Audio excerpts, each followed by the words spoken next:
Hello and welcome, and thank you for joining the Dark Reading News Desk for this series of conversations with Black Hat newsmakers. My name is Becky Bracken. I'm an editor with Dark Reading, and I'll be one of your hosts throughout 2 full days of interviews to bring you the best of Black Hat 2022, right to you, wherever you are. Before we get started, let me explain how the Dark Reading News Desk works.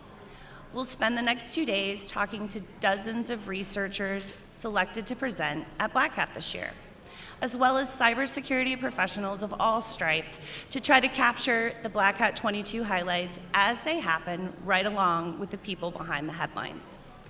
To try to cover as much of the Black Hat 22 action as possible, these interviews are going to be quick. So if you're interested in a deeper dive into these topics, please go to darkreading.com, where many of these speakers and their research is being included in our conference coverage, as well as many Black Hat presenters who were unavailable to join us at the news desk this year.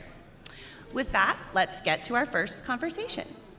I'd like to welcome Dr. Sandra Kinkosis, also known as Dr. Q. She is here at the news desk. She's a senior intelligence analyst with NESOS, and she's going to discuss her research into how social media disinformation campaign was able to impact the 2022 Colombian election. So welcome, Dr. Q. We're thrilled that you're here. Thank you, it's an honor. Of course. I just wanted to get started. Your findings, they talked about how the campaign was successful because of a combination of both disinformation as well as factual information. So maybe you could talk about how that sort of bolsters the conversation. Yeah, absolutely. So this particular account that we attributed, that we unmasked, basically was able to infiltrate Colombia-based Twitter discussions by using domestic hashtags that were used by supporters of the candidate that they were promoting for the election. Okay. And what they would do besides that is also mix true information with false information. And our team believes that if 2% of the information that's posted is fake, or it's not necessarily true, or it can be perceived in a way that's not accurate, and the rest of it is, it's a really good way to gain trust. And so when you do put out information that isn't necessarily true, it can be perceived differently, in a way that's misleading. It's just easier to do so, and you could go on for a long time without getting caught. So okay, that's interesting. So did the campaign ultimately work? Did it have the intended outcome? We certainly believe it was an important factor. Because it was able to infiltrate Colombia-based discussions, so we saw that it had success in doing so during anti-government protests last year, and it just continued its messaging. And the intention of the campaign was to get a particular candidate elected, correct? Correct.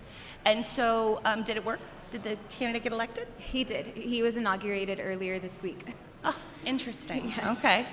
So what have we learned? What are the lessons that we can take more broadly? I know this goes on in many other countries, yes. Especially these Twitter hashtags and infiltrating these political conversations. What are the lessons? The lessons, we believe, is if we focus solely on content, we'll always be reactive. But if you know the source of the information that you're seeing, and if things don't quite look grassroots, it's probably worth investigating. And understanding the source would help you come in front of tackling these campaigns, rather than being responsive. But some of these people are really good at hiding yes. the source of this, right? Yes. So are there any clues or telltale signs that you would say maybe this information indicates it's part of a wider disinformation campaign? Yeah, you would have to do a series of processes in the research, look at the content analysis, not just what it puts out, but how people respond to it as well, because if they're not making the mistakes, it's likely others will, and reveal who it might be if it's not apparent upfront. So what do citizens need to know? I mean, what are some of the, just as everyday consumers of social media and also enterprise, when they're trying to message out there too, what are some of the best practices and things we need to know? Just for people to keep in mind that everything that's posted on the internet is with intention, and the only way you know intention is if you understand the source of where that information is coming from. And so chatter and hashtags trending on Twitter, those aren't necessarily a good news source, is what you're saying. Basically, yes. It's not very reliable up until now because it can easily be manipulated. Now, what made you look at this campaign in particular? We were looking at human rights violations on a global scale, and I'm a Spanish speaker, so my team was looking at Latin America, a region of the world that's often overlooked in global news. So we came across this really random account with no identifiable information that was so influential in the narratives. So we thought it'd be fun to. And so influential, it was driving a lot of conversations. It was the initiator of hashtags. It that was kind of thing? riding on the hashtag train, basically. So if something did originate grassroots, it picked up on it and also just amplified it further in order to cause further instability to be able to get the preferred candidate. So it was the traction of the account that really Yes. drew your attention. Yes. Okay, and so tell me really what was the disinformation and what was the factual, if you can give us just sort of a piece of how the disinformation campaign worked. Sure. So as I mentioned earlier, there were anti-government protests in Colombia in May 2021 mostly, and it was using domestic hashtags to bring attention to its posts.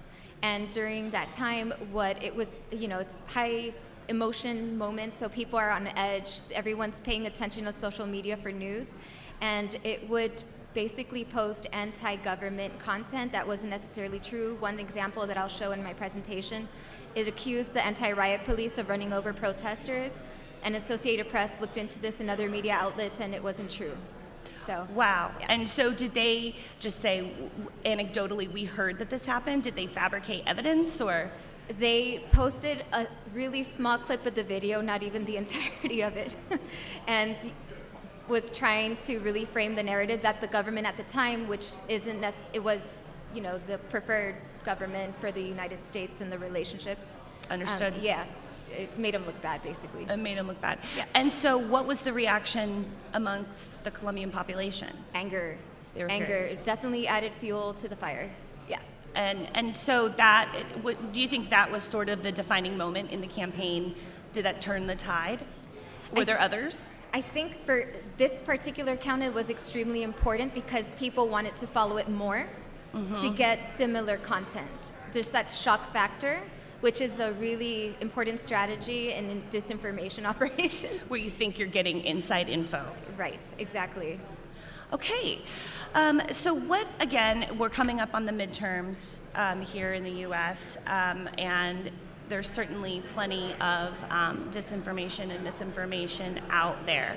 What are some of the common strategies you're seeing maybe here in the US that mirror much of what's going on in Latin America?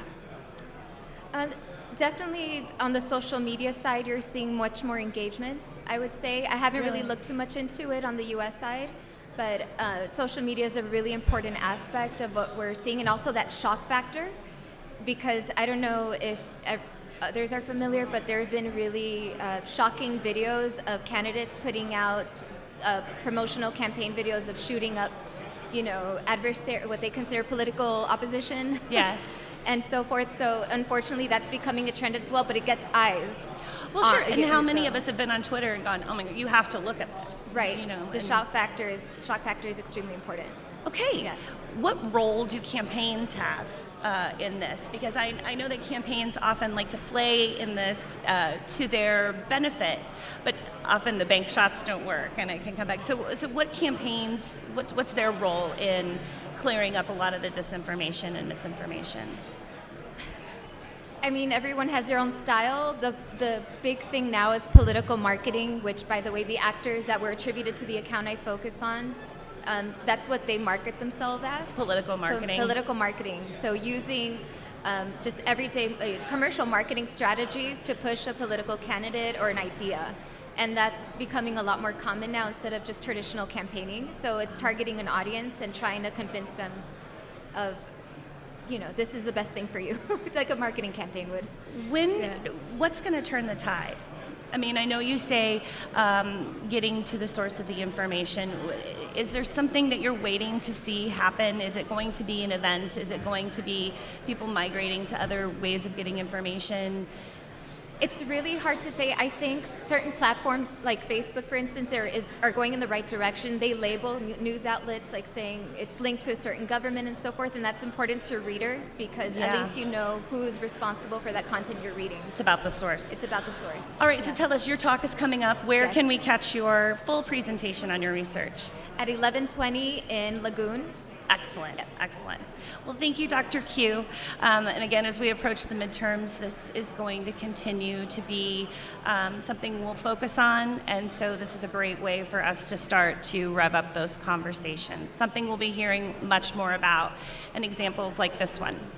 Thank you for that stark and important preview of all of that. Appreciate it. Thank you. Before we get to our next guest, I'd like to remind everyone that these conversations are just a tiny taste of the deep technical information that's being presented here at Black Hat 2022. This year's conference will have more than 100 briefings and more than 88 technical training sessions. So for all the additional information on all of that, please visit darkreading.com for links to research data, coverage of our briefings, and much, much more. Okay, now we would like to go ahead and welcome our next guest. We got my prompter? Great. We have researchers. Oh, I was expecting 3 of you. There's only 2 of you. Welcome. Okay. We kicked him out already. So, John Dwyer? Yes. John Dwyer, hi. Hi. Nice to meet you. And you are, based on my notes, Samir Koran? Yes. Koran, is that the correct spelling? Korani. Korani. Great. Well, welcome. Now, you. your presentation's coming up. You haven't presented quite yet, correct? Yes, this afternoon. This afternoon. Yeah. Okay, great. So, you all are talking about a framework for threat hunting that it sounds like it's dummy proof. Anybody can come in and set this up. Maybe I'm oversimplifying a tad. So that sounds very interesting, and I'd like to get a feel, just first off, what are the bare basic minimum requirements an organization needs to stand up their own internal threat hunting program? So that's a big question, actually. Okay. And that's actually what we're going to talk about a lot, like the foundational components of what a threat hunting program is. So you're talking about very right out of the gate, how are you going to define what threat hunting means for your organization and why that should be a decision that is made internally and not something that you just pull off of the internet. So threat hunting isn't just a generic, we need to find the bad guys trying to get in. Right, yeah. It's our belief that organizations should build their own definition of threat hunting so that they have a goal to achieve that is tailored to them. And data-driven. Right. Okay. So talk to me, how did you find this framework? How did you develop it? What was the goal? So it all came over years of work of interviewing various threat hunting teams over a 2-year period to identify what were the real difference makers for high performers versus middle of the pack versus low performers. And we identified areas in which, like the foundational aspects we're talking about, like why it's so important to have a mission for your threat hunting program and why you need to have a leader who's aligning your mission with that threat hunting program, why it means so much in the long term. And we released the framework as an opportunity to help the community to start threat hunting because It's open source, right? it's open, vendor agnostic, free, where it's going to be community driven to really try to elevate everyone because we're at a point right now where every organization really needs to be doing threat hunting.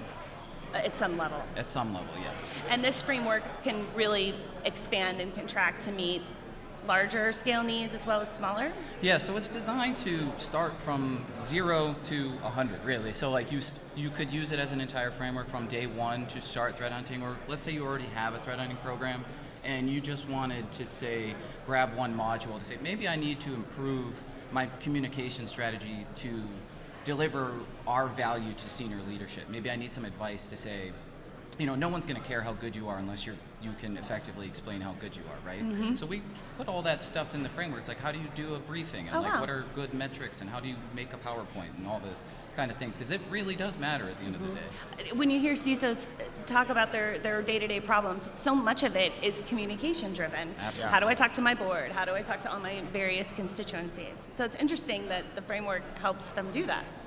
Yes, because there's most of the resources out there, if you go look, they're hyper-focused on the technical Yeah. execution of finding something evil, which is important. It's very important. But that's one component of a whole organization, and if you do it right, there's some real magic you can make using threat hunting to deliver value into all areas of the organization. So if we're going to baby step it, so first we're coming in and you're just going to say, find a goal. What is your goal? What are some good goals? You say, So the goal is something should be adjusted to what organization is really willing to and want to do and invest in the threat hunting program itself. It should be customizable, and that's basically what we are trying to hone in on as well, is don't get stuck on the definitions given to you by somebody else. The aim is really to find the bad actors if they exist in your environment, but threat hunting really goes beyond finding the bad actors.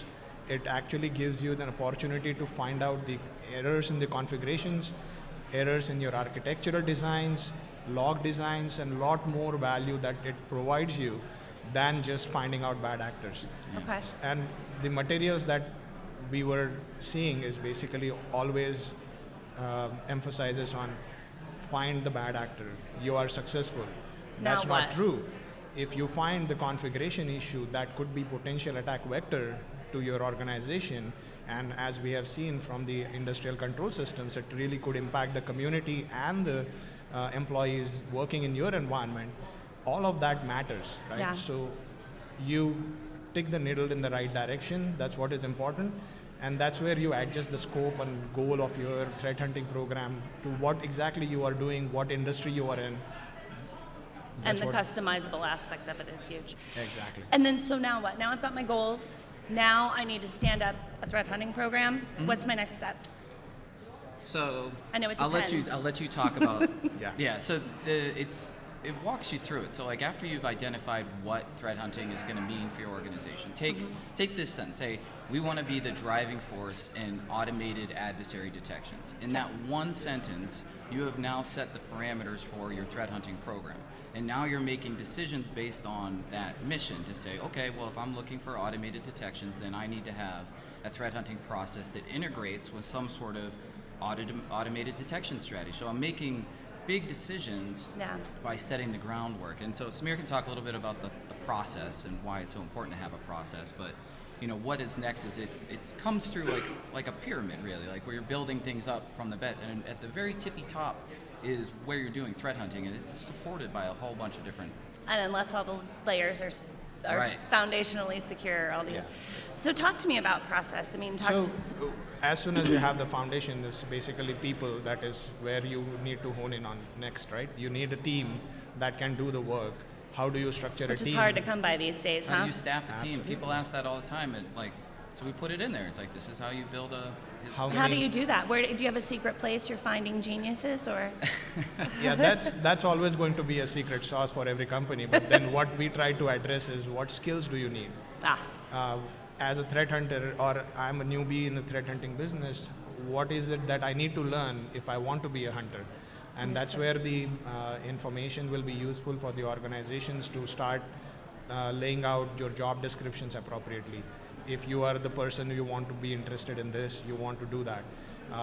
Then, as we talked about the communication, the additional aspects of how your data is reliable in your environment to do the reliable threat hunting, all of that is the foundation pieces that are built around, as John mentioned, the pyramid that is being built. Once you have all those areas identified, then you can say that yes, we are ready with our team to do the threat hunting. And also that is a beast by itself. You have to break it down to smaller pieces. You need to identify what's relevant for your company, what's relevant for your technology, and then take it to the scheduling process. So all of these elements are planning, having your data, and having that scheduling process behind Sounds it. like just plain old shoe leather. Like just get all your ducks in a row, come up with a plan. Work Yeah, you would think that. So that was shocking to me, and why, it's not the exciting work, which I think that's why People thinking you get the in. industry has focused on the super technical bits. But at the end of the day, what we really want to do is drive impact, and the other things when we're talking about building a process. Here is an example of how you build a process. How do you use something like, if you wanted to use ITIL, how do you use an ITIL and continuous improvement within your threat hunting program? When organizations do that, like, they crush it, and no one's talking about that. So we're trying to help a little bit. Excellent. So what do you hope, when is your talk? It's this afternoon, 2:30. 2:30. Do we know where? One of the rooms. I don't remember. 2:30. Look for them.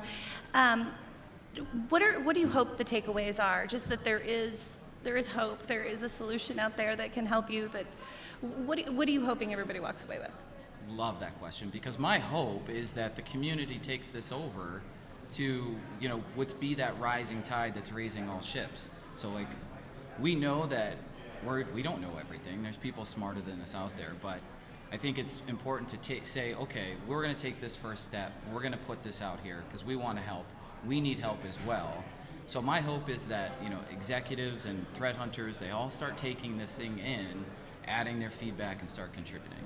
How about you? Yeah, Do you same. agree? It's basically, I 100% agree. It gets better with the community contributions, and more templates, more prototypes that we can have on this. We are going to make it better, and we are going to make it available and accessible to other community members. We see a lot of companies struggle with their threat hunting program, and at a different level of maturity, we want to help them all. And they can help us if they have already advanced it beyond us, right? So it's community working for community. Love it. Okay.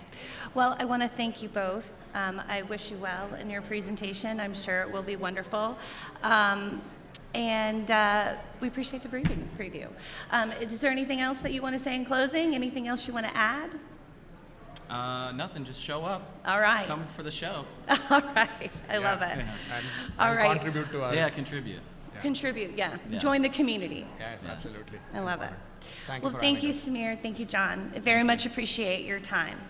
Now, I will be handing you over to my very capable colleague, Terry Sweeney. He is going to pick things up from here with more conversations after a very quick break.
Welcome back to the Dark Reading News Desk here at Black Hat USA.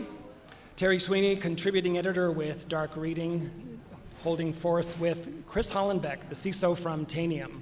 Chris, thanks so much for joining us today. Glad to be here. We are talking about endpoint management, which of course is a hot topic given COVID and work from home and the increased surface attack surface area. You've been talking a bit about converged endpoint management. Tell us a bit about what that is and why it's important to today's security practitioners. Well, typically a lot of organizations, IT and security, are in their own distinct silos. They're working towards their goals, not necessarily working across each other. Sure. And so the idea here is not just to get those teams working together, but working off the same data and the same set of tools. So if I can get one set of tools on an endpoint that will do both those functions, I start to bring those teams together. They're not working cross-purpose. It's going to work better for the organization as a whole. Of course. So security departments are still struggling with silos, and the ability to integrate remains ever elusive. To say that it's complex, to me, is a bit reductive. Explain a bit why integration of these silos still remains such a huge challenge for the security industry. Well, typically organizations have gone through and done purchases based on a distinct need at the moment. So they go and they buy a tool for a task and they go on. And so they just pile on new things over time and they accept the pain that comes with them. They don't necessarily look at how do I integrate. They don't necessarily demand that of their existing vendors. And they never look at doing tools consolidation as a viable approach. Tools consolidation honestly ends up being the more straightforward way of doing it instead of trying to tie together lots and lots of different tools. Doesn't that tilt the equation, though, in favor of the larger established vendors? Yes and no. Don't believe it. If any one vendor tells you they have the solution for everything, there are going to be gaps. And those smaller companies, those newer comers to the market, they can fill in those niche areas. And that's an important piece. You're never going to have a 100% solution with a single vendor. So there's room there still for niche players to fill in. I'm just taking a moment with the big vendors over-promising piece. I'm just, still a little stuck on that, but be that as it may. What is it that organizations can do to overcome the challenges that are associated with this kind of integration that we're talking about? It comes down to understanding and not just building a tools inventory, but a capabilities inventory. A lot of times organizations don't realize what they already have. If you have an inventory of what capabilities exist because of all the tools you own, you can start to look for the opportunities to tie things together. Also, when you're purchasing tools, ask the hard questions up front. Do you have APIs? Do you have partnerships and integrations with other tools that you already have in your inventory? Those are key things you have to ask. Anymore, it's not even a selling point if a tool says they have SAML for authentication, for example. If they don't, it's an automatic disqualification for me. Same thing for APIs for a lot of things.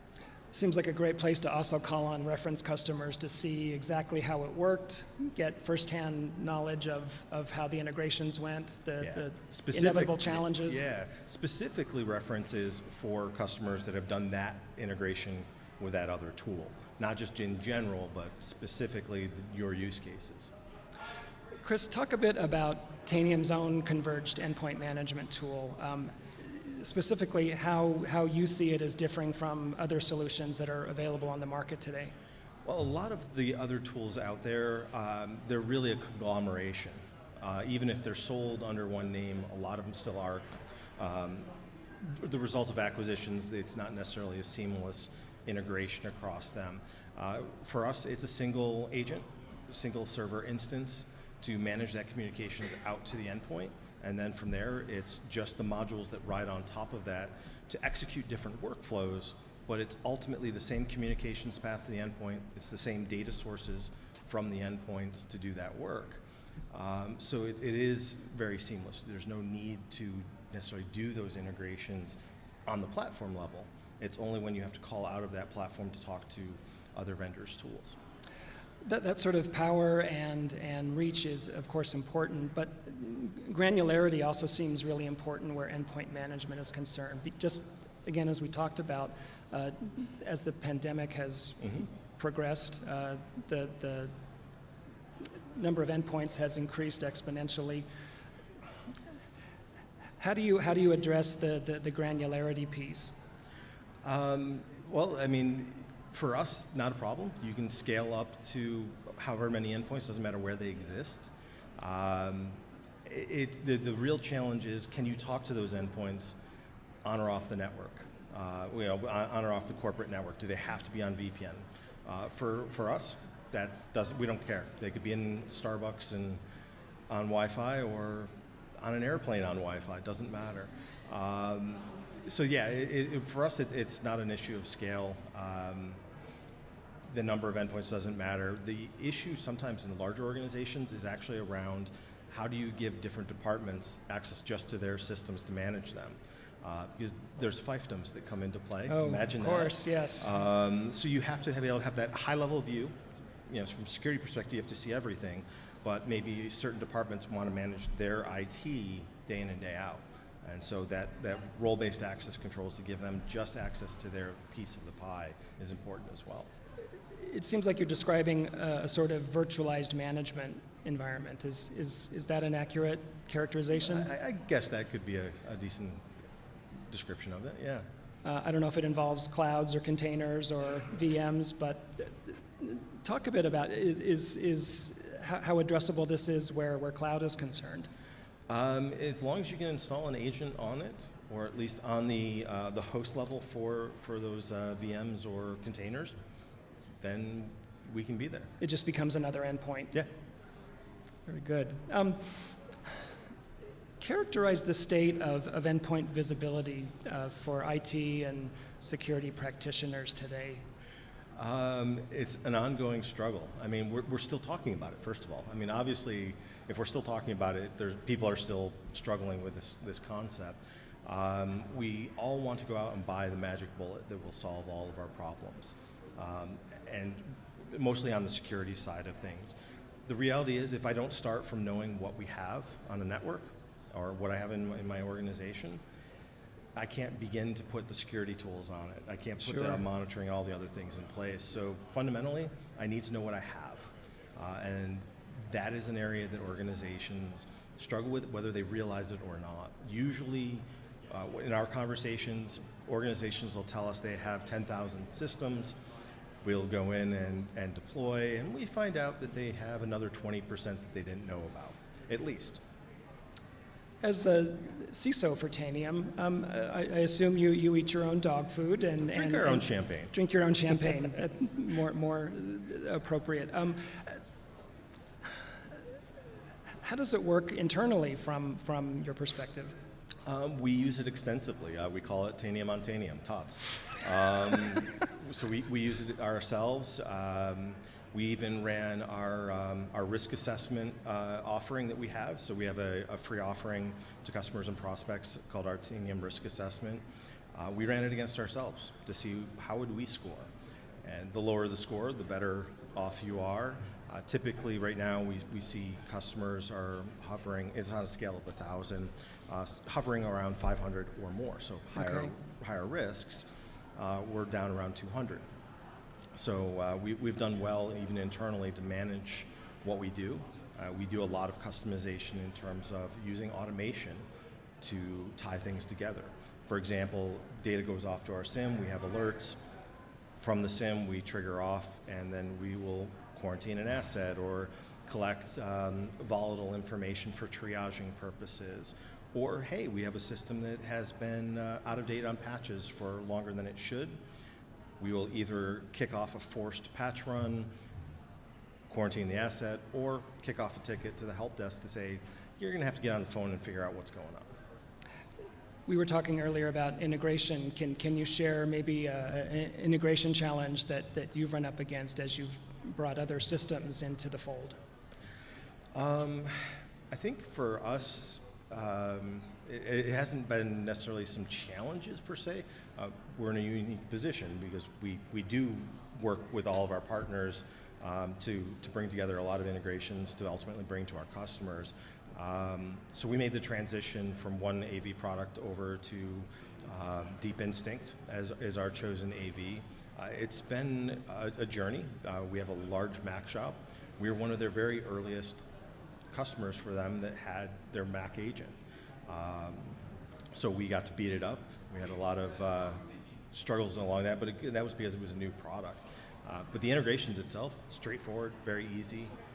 We're going through that same process with a lot of Microsoft components at this stage. Also, a very easy process for us. Open APIs make it a lot easier to do those integrations. Sure. Well, we've been tossing back tots with champagne. Chris Hollenbeck, CISO with Tanium. Appreciate you doing Dark Reading News Desk today. Thanks so much for joining us. Thanks for having me.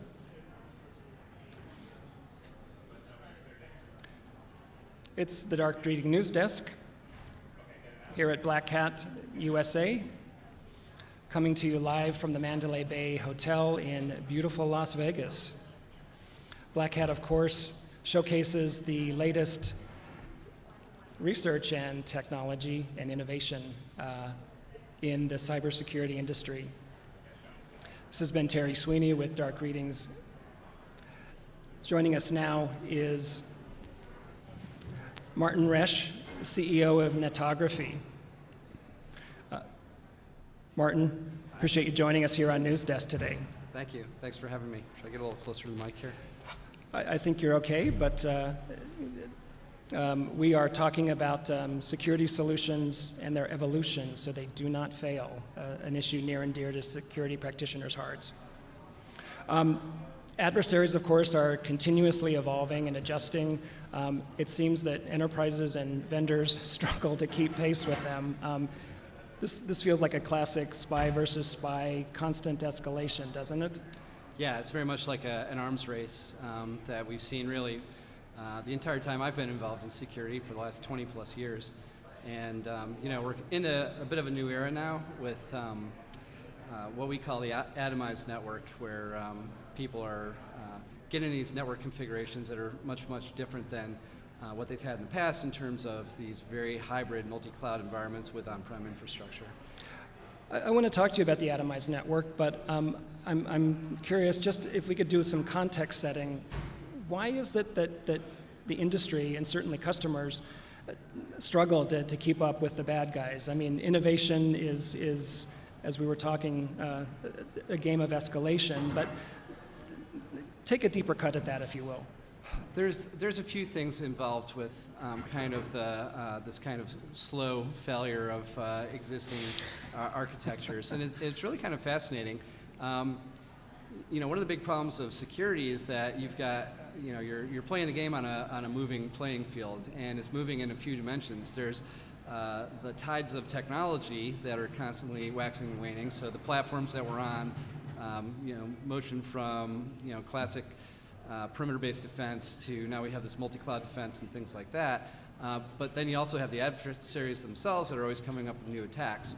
So one of the big issues that you get into as a result of this is kind of architectural obsolescence with previous approaches. So for example, now we see that appliance-based architectures that we've relied on for decades are really under pressure to stay relevant in a world where we're into these kind of hybrid cloud environments because the appliance model doesn't really work in the cloud very well. And at the same time, you've got things like Zero Trust bringing pervasive encryption to networks that wasn't there when we designed all these deep packet inspection systems 20 years ago or 30 years ago, and all these DPI systems relied on traffic being in the clear to do their jobs. So you've got these kinds of pressures, evolutionary pressures, that are happening to the vendors themselves and the technology that they've fielded, and they've got sunk costs and business models that are involved that make it very hard to pivot rapidly as a result. So what you see is this continual model where people try to adapt the existing architectures to these new problems, and the architectures do or do not adapt very well. And what we're seeing right now quite frankly, I believe is a real lack of adaptation or evolution in the classic architectures to the modern problems that we have now. So you mentioned the atomized network a few minutes ago. Help us understand what that is and why it's applicable to the dynamics that you're describing here. Yeah, the atomized network was really something that kind of popped up on my radar after I started working at Netography a year ago. So I took the job. I had taken a couple years off post-Cisco, where I had been working before, before I took time off and then started Netography. As I started talking to customers and prospects, I started hearing the same thing over and over again from the people that I was talking to.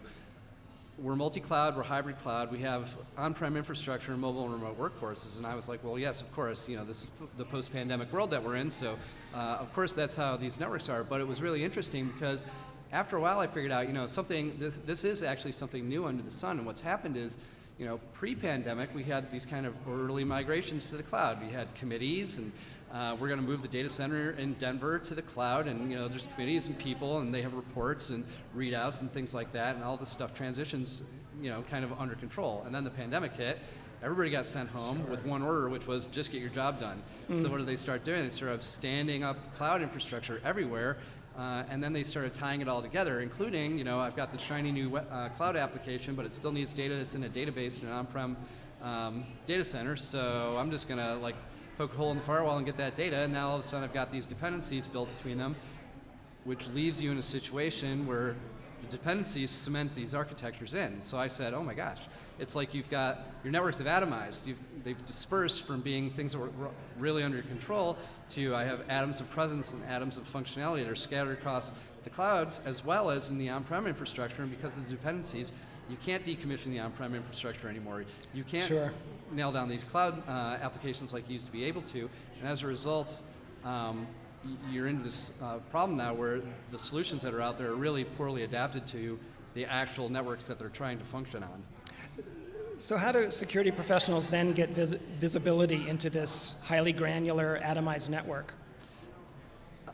So the way that we have come up with essentially at Netography is to use a SaaS-based solution to do it. So we are a pure cloud-based solution. We have no software or hardware to deploy, and we're living off the land by leveraging infrastructure that's already there to get data about the environments that people are operating today.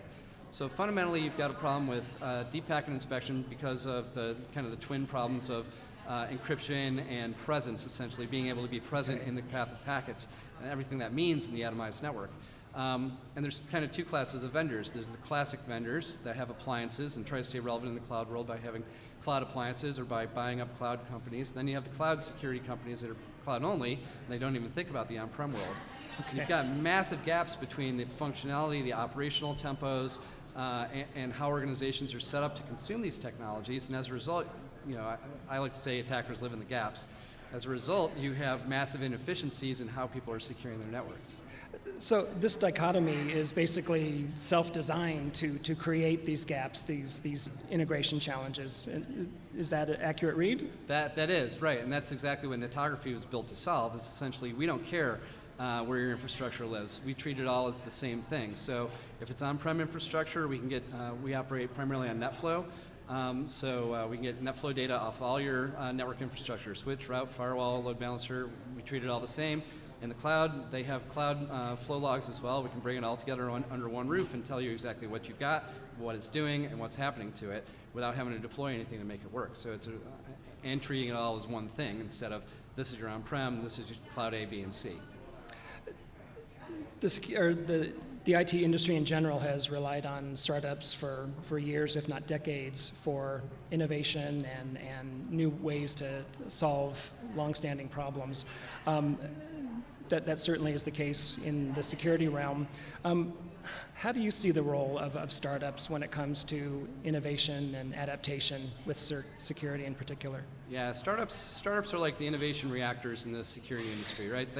They drive new ideas because, to some degree, I joke around with fellow entrepreneurs. I say, they're unencumbered by success. So when you have nothing to lose, you're free to do basically anything. And as a result, startups try wild new ideas, and the ones that you've heard of are the ones who really kind of put all the pieces together and built a real company. And it's very challenging to do it because there's a lot of impediments. It's not just about building great technology, it's about building a great company. Sales, marketing, operations, finance, there's all sorts of pieces to the puzzle, but for real innovation, you typically do not see it coming out of the big companies because of the way they're structured and how their cost models work, and because of their profitability expectations and the margin expectations and things like that. Freeing up money to go build something truly innovative is extremely difficult. And you see all these large companies, especially try to do spin-outs and spin-ins and all these kind of gymnastics to try to put money to work to build something innovative, whereas the startup community itself, that's the engine where the people go to build truly new things, and these new ideas catch fire. Sure, but you've created quite a challenge for yourself with regarding selling something like evolution and adaptation. How does Netography itself position itself to evolve and adapt as the industry and the threat landscape advances? Yeah, I think that's actually a really interesting question, because the first thing that you really need to be positioned for, in our opinion, is for the atomized world that we live in now, right? So we have an architecture for the future, not an architecture for the past. So that's very important, and if you look at what we've built, it's really a network metadata analytics platform that has a number of applications around being able to do things like cloud detection response, network detection response, network modeling, mapping, and discovery, and compliance enforcement. So there's a variety of really interesting things that you can do. So you build a classic architecture, and it stays relevant for very long periods of time, sort of like back in the old days I did with Snort, which is still to this day still a relevant piece of technology. Martin, I appreciate you joining us here on the Dark Reading News Desk. Thanks for being here today at Black Hat. Thank you. Thanks for having me. Appreciate it. We've been talking with Martin Resch, CEO of Netography. This has been Terry Sweeney with Dark Reading. Thanks for joining us for this Dark Reading News Desk segment. We'll be back shortly.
Hello, and welcome back to the Dark Reading News Desk, live from Black Hat 2022. My name is Becky Bracken. I'm an editor with Dark Reading and hosting our News Desk conversations. Up next, we welcome Dr. Stacey Thayer from Norfolk State University. Recruiting and retaining top talent in cybersecurity is a widespread challenge for organizations of all sizes. Dr. Thayer is an expert in managing burnout and has taken a long look at the constant stress on InfoSec pros and how to manage work-related stress and keep it from driving the best and brightest out of the industry. Welcome, Dr. Thayer. Glad to have you here. Thank you so much for having me here. Of course, it's our pleasure. So let's talk about it. We were just talking off camera about how the first thing cybersecurity organizations want to know is, what is the quick fix? What is the quick thing that we need to do? Tell us why that's wrong. Oh, I wish I had an answer. I wish there was a quick fix. Fortunately, there isn't a quick fix. Humans are complicated. Relationships are complicated. And the interesting thing is, when you look at actually the definition of occupational burnout, it is defined by interpersonal relationships. Interesting. And so it's not that burnout is caused by computers or maybe your job description or Stress. by stress. Like, when you look at the job that you applied for, that's not necessarily what's causing burnout. By definition, occupational burnout is caused by chronic stressors by interpersonal relationships. And for anybody who's ever been in a relationship, there's very rarely a quick fix to the problems in relationships. Yes. And the same applies for burnout. It takes work, it takes progress and steps and communication. So if I'm a manager and I am seeing my team on their last legs, stretched to the last bit of thread, what are some actual tangible things that you can do, maybe not even to solve the problem, but to just take some of the pressure off?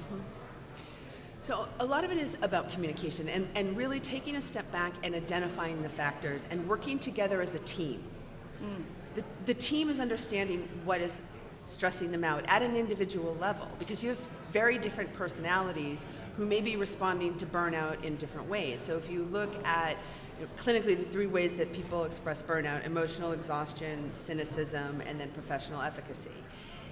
Each of them are going to be expressing their responses to burnout in a different way. So some may just be exhausted, some may be angry, some may be doubting themselves. Okay, so let's look at the team. Let's look at what's upsetting them and how they're responding. What can be done as a manager then to identify the triggers and as a team be able to balance it? What does that look like? So this is again not the quick fix. Right. What's the relationship with the team? And for you as a manager, so I would encourage the manager first to start with themselves. How do you feel about this? Is this something that you as a manager feel comfortable addressing with your team? And this gets into, there's a lot of managers that are not comfortable with what is commonly referred to as the soft skills. Do you even believe in burnout? I hear this a lot. So I get called into organizations and they say, oh, I want you to fix the relationships. I want you to fix my team. Not me, my team. And I always have to push back and say, are you ready to do the work too? Because a lot of the times it comes from the top and comes down, and are you willing to make change?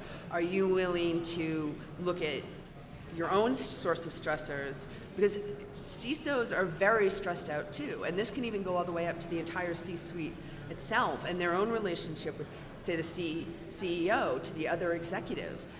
This is often not an isolated Almost a problem. It's culture. holistic. It's a culture, yeah. right? I mean, this is a big thread to pull on. And this is what I say when it's not something. And it sounds like it opens up a whole Pandora's box It does. of emotions and Yes. troubles and Yes. issues. Yes, and so are you willing to take that on? And if not, it's okay if not.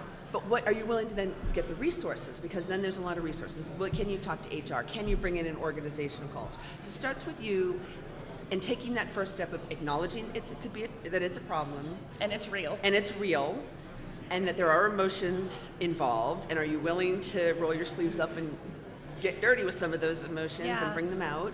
And then what are the resources involved in them? Are you willing to take it on as a real problem? And what are some resources that could be brought to bear? You say HR, but often people hesitate to go to HR. They do. So are there other things that you can provide a team that you've sense is getting burned out? Sure. There's organizational coaches, there's communication coaches. I mean, there's entire companies that are devoted to this. And I always hesitate to say team building activities. Yeah. That is a quick fix, and a lot of times people really dislike them. Break through the board, and we've all done those. Right. You're not going to go sing Kumbaya around the fire and it's all going to be okay. You have to push beyond that. And it's not unlike therapy, unfortunately, and that's the T word, and nobody likes it, and I don't want to do it, and let's not, but it's not group therapy per se. But it's really looking It's at not your airing of the it's not grievances around the airing conference table. grievances. It's seeing your people for the individuals that they are. So yes, you're looking at your team, but you have to be able to look at the individuals. Some people are more emotional than others. Some people, they're just gonna do the work, show up, go home. Some people need validation. So look at your team and figure out what does each person as an individual need. Some people need that validation every day. And are you willing to give it to them? Or then the other one needs this, and how do you balance out your team and have that relationship? Are you having your one-on-ones? Are you communicating with them? What do they need? And do you have an open dialogue with them that they feel they can come to you and are comfortable with you? Communication and honesty and openness with the manager, I think, is really important. And if they don't have that with you, are you willing to ask yourself why? Interesting. So let's talk a bit about why cybersecurity in particular is such a burnout sort of profession. What makes it, of course it's stressful, but what makes it more inclined to stress out a worker than other jobs per se? So it's an interesting role in that it is actually a very supportive role. So if you look at a lot of the burnout research as a whole, it's looking at nurses, doctors, supporter positions, caregiver positions, exactly. Now, with the security industry, it is actually, in a very unique way, a caregiver position. How so? Well, you're looking out for your company. You're protecting and giving care to your company. You're protecting them. You're that line. There's emotional effort into it. You're the night watchman, in a way, of protecting your company. You might be the one that is protecting from attackers. You're watching out. What's happening? Is there somebody attacking? And your soul has to care. And you have to care. Okay. You have to be able to anticipate. You may be doing 12-hour shifts. You're watching what's going on. Is everybody in the organization following the rules? Do I have buy-in? No, you can't. Are they use just this. ignoring me? Yes, you cannot use your dog's name and your and 1, 2, 3, 4 afterwards. Please don't do that. And it's not often appreciated. In fact, it's an annoyance to other people. But I want to have an easy password. You're annoying. You're it's too frustrating hard me. to Yeah, and so there's not enough attention paid to that in a way. It's often overlooked. People don't even understand security just from a technical perspective within a company, let alone how they might be feeling about their job or their role or their lack of appreciation. So it's overlooked. And I think when you look at the percentage, that 77 to 80% of security professionals are reporting burnout. That means if there's 10,000 security professionals here right now, 77 to 8,000 people are walking around burnt out right now. And I'm not even sure who the other 2,000 are. Right. I kid. No, but we don't think about them. Yeah. Because, and that's part of the problem. We're not thinking about security in a company in general, which is causing the burnout. So let alone, how are they feeling? So as an individual professional, if I sense that I am in that which we discussed is hard to do sometimes when you're in it, even to identify in yourself when you're burned out. Yep. But let's say you do, what are some things that you can actually do to make things easier? So one of the things that I always take a step back from is, let's hold off on the do. For a second. Two words when I am in my worst burnout that I try to avoid is should and do. Aha. And one of the things I say, when you start saying I should, you should all over yourself. Okay. Do not should yourself, because you are suffering in many times. And do, I'm doing so much. Just sit with it for a second and acknowledge, I'm tired, I'm hurting, I'm stressed, I am in pain. And sit with that. And then when you're ready, okay, let me take a baby step. Let me start. What can I do? What can I change? What can I control? What makes me happy? And start thinking and pulling on those threads. Don't go too far, because you'll overwhelm yourself. That's the whole point of why you're burnt out. You're overwhelmed. Not because you didn't go to the gym. Not because you didn't go to the gym. No. Well, I could talk to you about this all day. This is such a fascinating topic, and really, like you said, reported and under discussed Yes. in our industry. So I want to thank Dr. Thayer. Your briefing is this afternoon, correct? It is. At 2:30? Yeah, there's one at 2:30, but 1:30, and then a follow-up community discussion at 2:30. Excellent. So everybody make sure to check that out and to get more of Dr. Thayer's insights. And we appreciate your time. Thank you We so will much see for you having this me. afternoon. Thank you. Okay. So, as we turn, I would like to ask you, did you know that this is the 25th year of Black Hat? Black Hat brings together researchers, the public, and private sectors to share the most actionable and relevant research available. The presenters at this year's conference were selected by the Black Hat Review Board. Okay, I guess we're going to go to a break. So everybody stay tuned, and we will have more live from Black Hat 2022.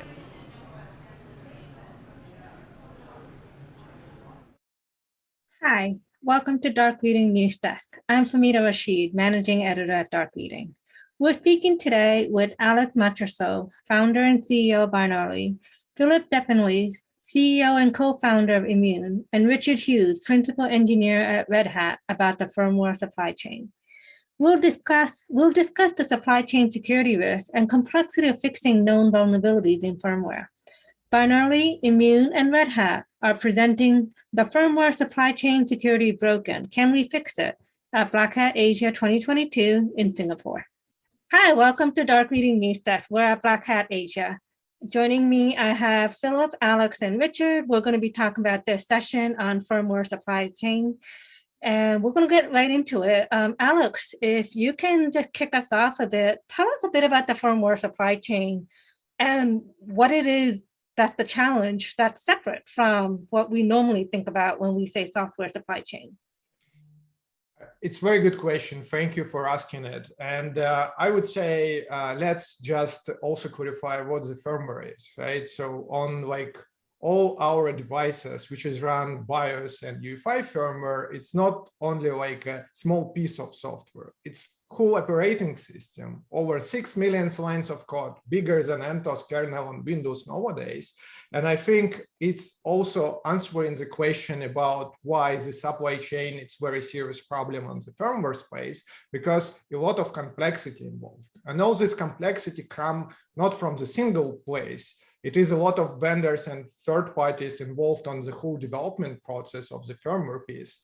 And we have a Intel, AMD reference code, which is introduced some like hardware specifics for new CPUs and silicon. And then it's come through like IBVs, independent BIOS developers like American Megatrends, Insight, Phoenix, and some others, which has introduced some firmware frameworks, which is provide major functionality for device vendors, which is on top of this IBV code, develop their device-specific features. And it's just like very high-level perspective how this whole supply chain ecosystem looks like. But we already have two layers where the code is very generic and can affect not a single vendor, it can affect multiple. We also have some device-specific components which can be rely on other third parties related to like a network stack, like storage devices, and some other platform features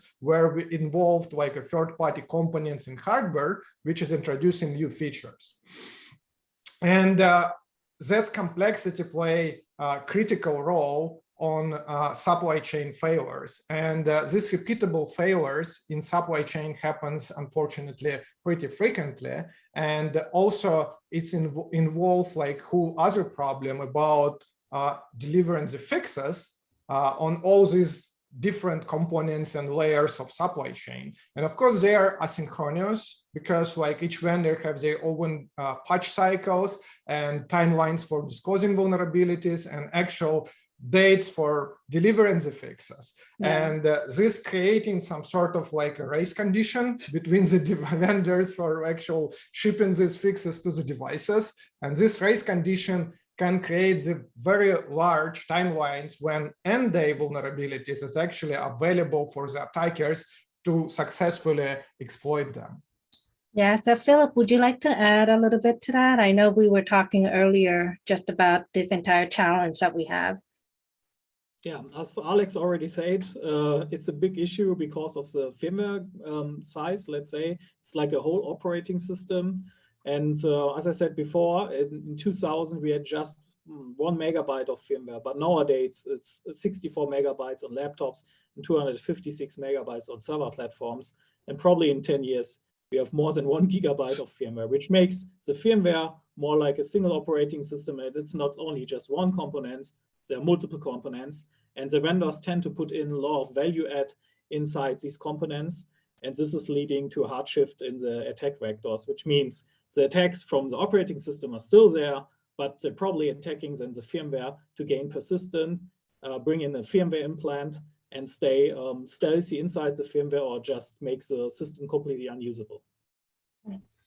So, Richard, I know Alex was just talking a little bit about the ecosystem. You know, it's not just about one company or one vendor. Can you walk us a little bit through what kind of size, what kind of scale we're talking about when we say, oh, there's a lot of players in this space?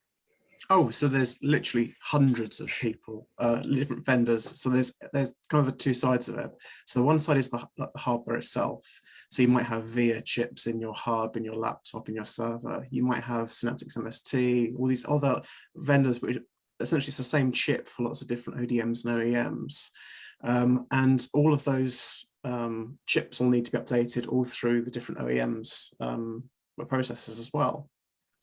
You then got the same problem where all the vendors are doing system firmware updates as well. And so you've got a UEFI BIOS, like Philip said, is like an OS. And so you've got critical security vulnerabilities that need to be deployed on specific days. And so we brought this together as two initiatives. So inside Red Hat, I've been working on this thing called FWD, which is the thing that allows you to deploy firmware onto a device. And also a thing called LVFS, which is the website where vendors upload firmware, where we extract metadata and run tests on it and that kind of thing, where when the users can download metadata from the LVFS to find out what firmware updates are available and then deploy those updates onto their own hardware.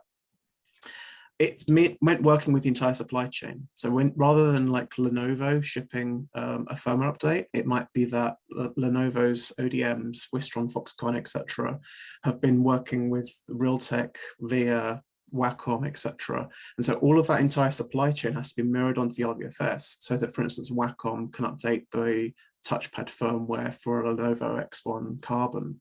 And so we have that entire visibility right from hardware vendor all the way to OEM. And then when the user actually deploys the update, we actually get the data back to say the update was deployed successfully or there was a problem, and we can feed that back to either the OEM or the original uploader. So we have this system where we can basically have this entire ecosystem which vendors can use completely for free with this secure, safe, private way of deploying firmware, which now eclipses everything you can do on Windows with Windows Update. Yeah, just kind of, I think the big thing, especially with firmware supply that we were talking about earlier, one is scale, one is complexity, but the other is also just the fact that it keeps coming back. It's a very recurring cycle. So Alec, can you talk to us a little bit about it? We were talking about AMI's issues, so if we can just do that a bit. Yeah, one of our most recent disclosure, it is American Megatrends vulnerabilities related to USB-RT stack. And USB-RT stack, it is a pretty complex piece of software which is embedded into the firmware for support USB stack activities. And problem is, it's been repeatable failures happening on this soft piece of software when first public vulnerability been introduced in 2016, but then researchers been constantly finding almost every year similar vulnerabilities on this piece of software. And actually it's not been introducing new class of vulnerabilities, it's been almost the same vector, but comes from the different corner.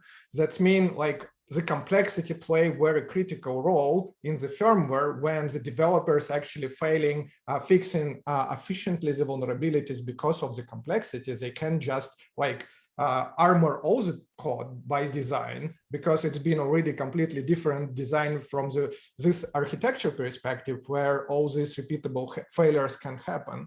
And Binarly found this piece of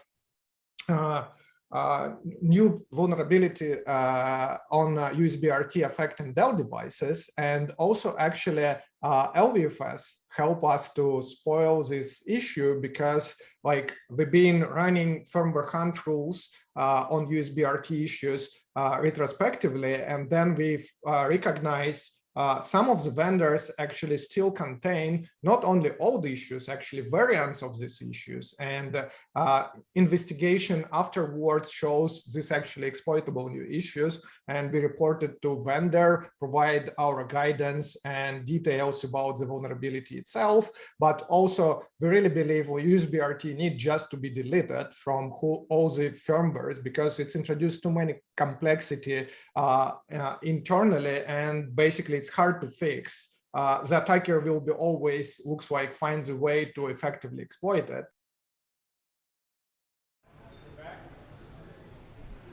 Hi, welcome back to the Dark Reading News Desk. We'd now like to welcome our next guest, Nick Landers. He is head of adversarial R&D at NetSPI. Nick is presenting his research this year on how Kerberos works and its potential security issues, including authentication bypass, sandbox escapes, and privileged arbitrary code execution.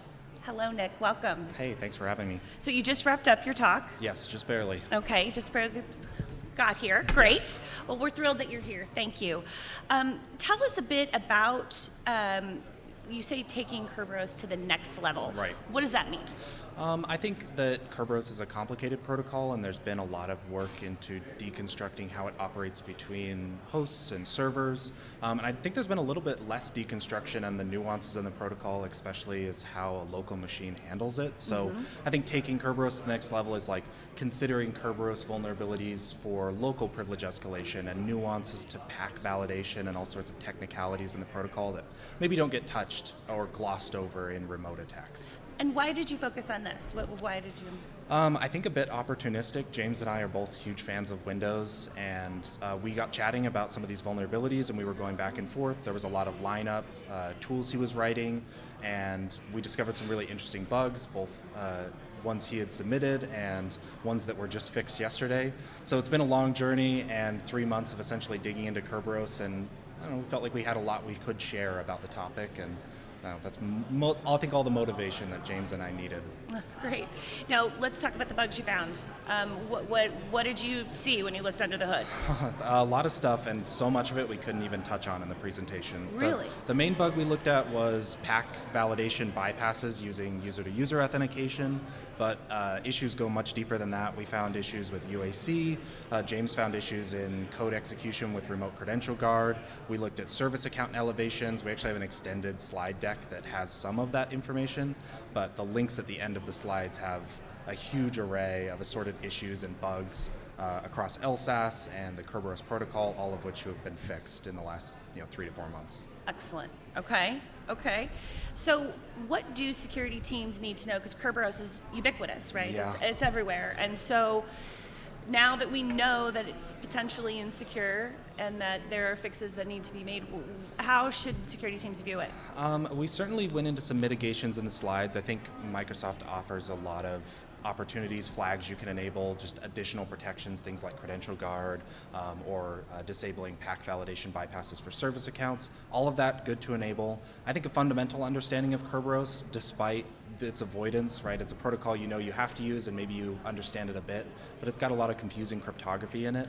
And the better defenders start to understand how that cryptography comes into play and the full scope of the specification for Kerberos and its implementation, I think the better off they'll be. So practical mitigations in the slides, as well as just broad interest in understanding this protocol, because it will be the protocol of the future. NTLM will be deprecated and Kerberos would be the only thing you use to authenticate in Windows networks. And why will Kerberos? In theory, on paper, as with most things, it's better. It's it's more capable. It's got better security design in it. And although we found issues in it, it shouldn't be shortcomings on a long track record of a protocol that will have lots of improvements. So Microsoft is interested in getting rid of NTLM, bringing in Kerberos. It's been that plan for the last 20 years, and eventually they'll get to it. But yeah, better on paper, and I actually do think it does better in the real world too. What kind of timeline do you think? I heard recently that there's some engineers at Microsoft that are working hard to get NTLM deprecated. A lot of the recent attacks with Certify and ADCS vulnerabilities that people from the SpectreOps groups found is kind of pushing along that change and getting large enterprises to finally commit.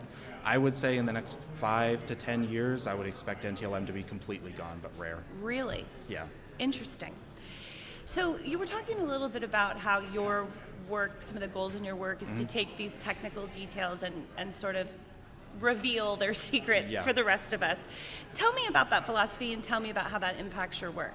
Yeah, I think I get questions from a lot of people. I came from a consulting company. I still work at one, and I was an operator, so I did red team engagements. And I get a lot of people who are super interested in research, and they want to start digging into these technologies, and they are really passionate about it. And my best advice is, don't go in looking for vulnerabilities necessarily. Go in looking for understanding. Like, what you're doing is assessing a piece of software built by a group of engineers or one engineer, and they had an entire mentality with it. And once you can get into their headspace and understand what it's supposed to do, then you can start thinking about what are its holes, right? It's like, I can't attack something I don't know. You have to understand how it looks when it's good. Yes, and so James and I have a huge passion for that, and I think we try to reflect that in our presentation. Like, it's not just about the bugs, it's about us breaking down the whole research process and showing you all sorts of internals that may or may not be useful, but we find fascinating because we're both engineers. You say you're a Windows fan. What does that mean for us that don't speak that language, and why? I don't know. I'm not sure that there really needs to be much competition more than specific security researchers who are really passionate about the platform they research. I mean, I could barely understand people if they were to talk about the same level of vulnerabilities I talk about, but for Linux or Mac OS.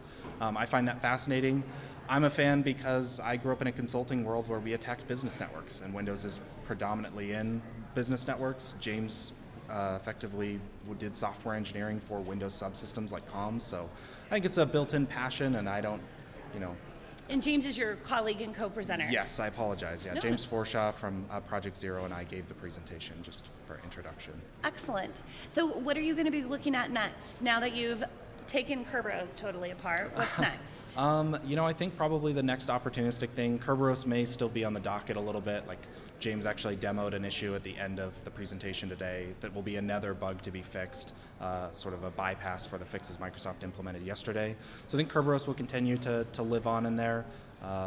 Yeah, nothing immediately comes to mind, but I'm sure by next Monday or something I'll have a new item I want to dig into. A new passion yes, project. Shiny rock, as they call it. Okay, great. Now, patches are out, fixes Yes. are available. What else do security teams need to know? Nothing much. I mean, read through the slides, get a rough understanding of Kerberos, patch your machines, follow Microsoft's recommended guidance, enable things like Device Guard. I think you'll be pretty set. I mean, obviously we like to find vulnerabilities, but for the purpose of making things more secure long term. So, there's nothing significant that needs to change. People just need to keep doing their thing, and we'll keep researching these problems and pushing Microsoft to get them fixed. Excellent. So now that your talk is over with and you can now probably relax a little bit, what are some of the other things here at Black Hat you're looking forward to seeing? Is there anything on your list? Or? Yeah, lots of briefings. Obviously, you get a pool of great researchers who are all giving talks at different times, and it's frustrating sometimes when your slots overlap. You can't see their talk, obviously, because you're presenting. But yeah, some briefings today, and at the end of the day, it's been a long time not being in Vegas, so I think just catching up with friends and trying to learn how to be social again with people who I like chatting technical stuff with. Wonderful. Well, I want to thank you so much.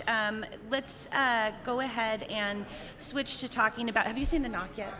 A little bit. I'm somewhat familiar with the people who run it, and I've seen it many years before, but not this year. I'm interested in that. I haven't gotten down there yet. I was interested to see. Okay, well, great. And then so I think that we've covered everything. Where can people find your slides, find out more about your work?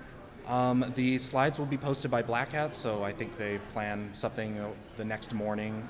So yeah, stay tuned for that. And the slides contain social contacts for James and I.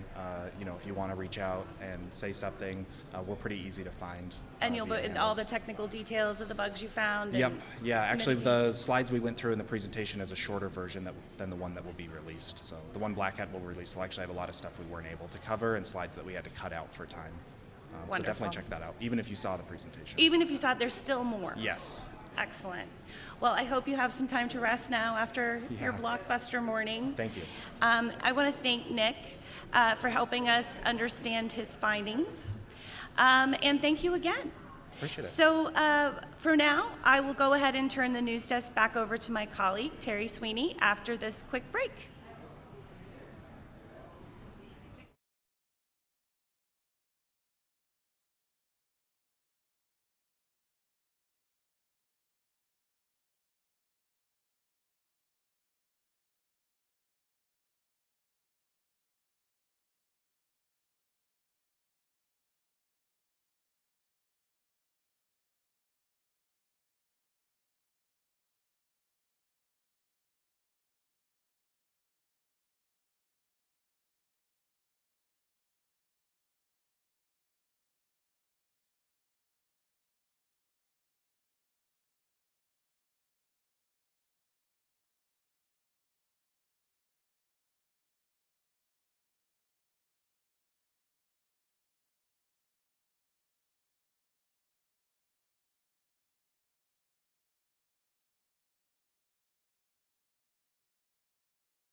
Welcome back to the Dark Reading News Desk here at Black Hat USA.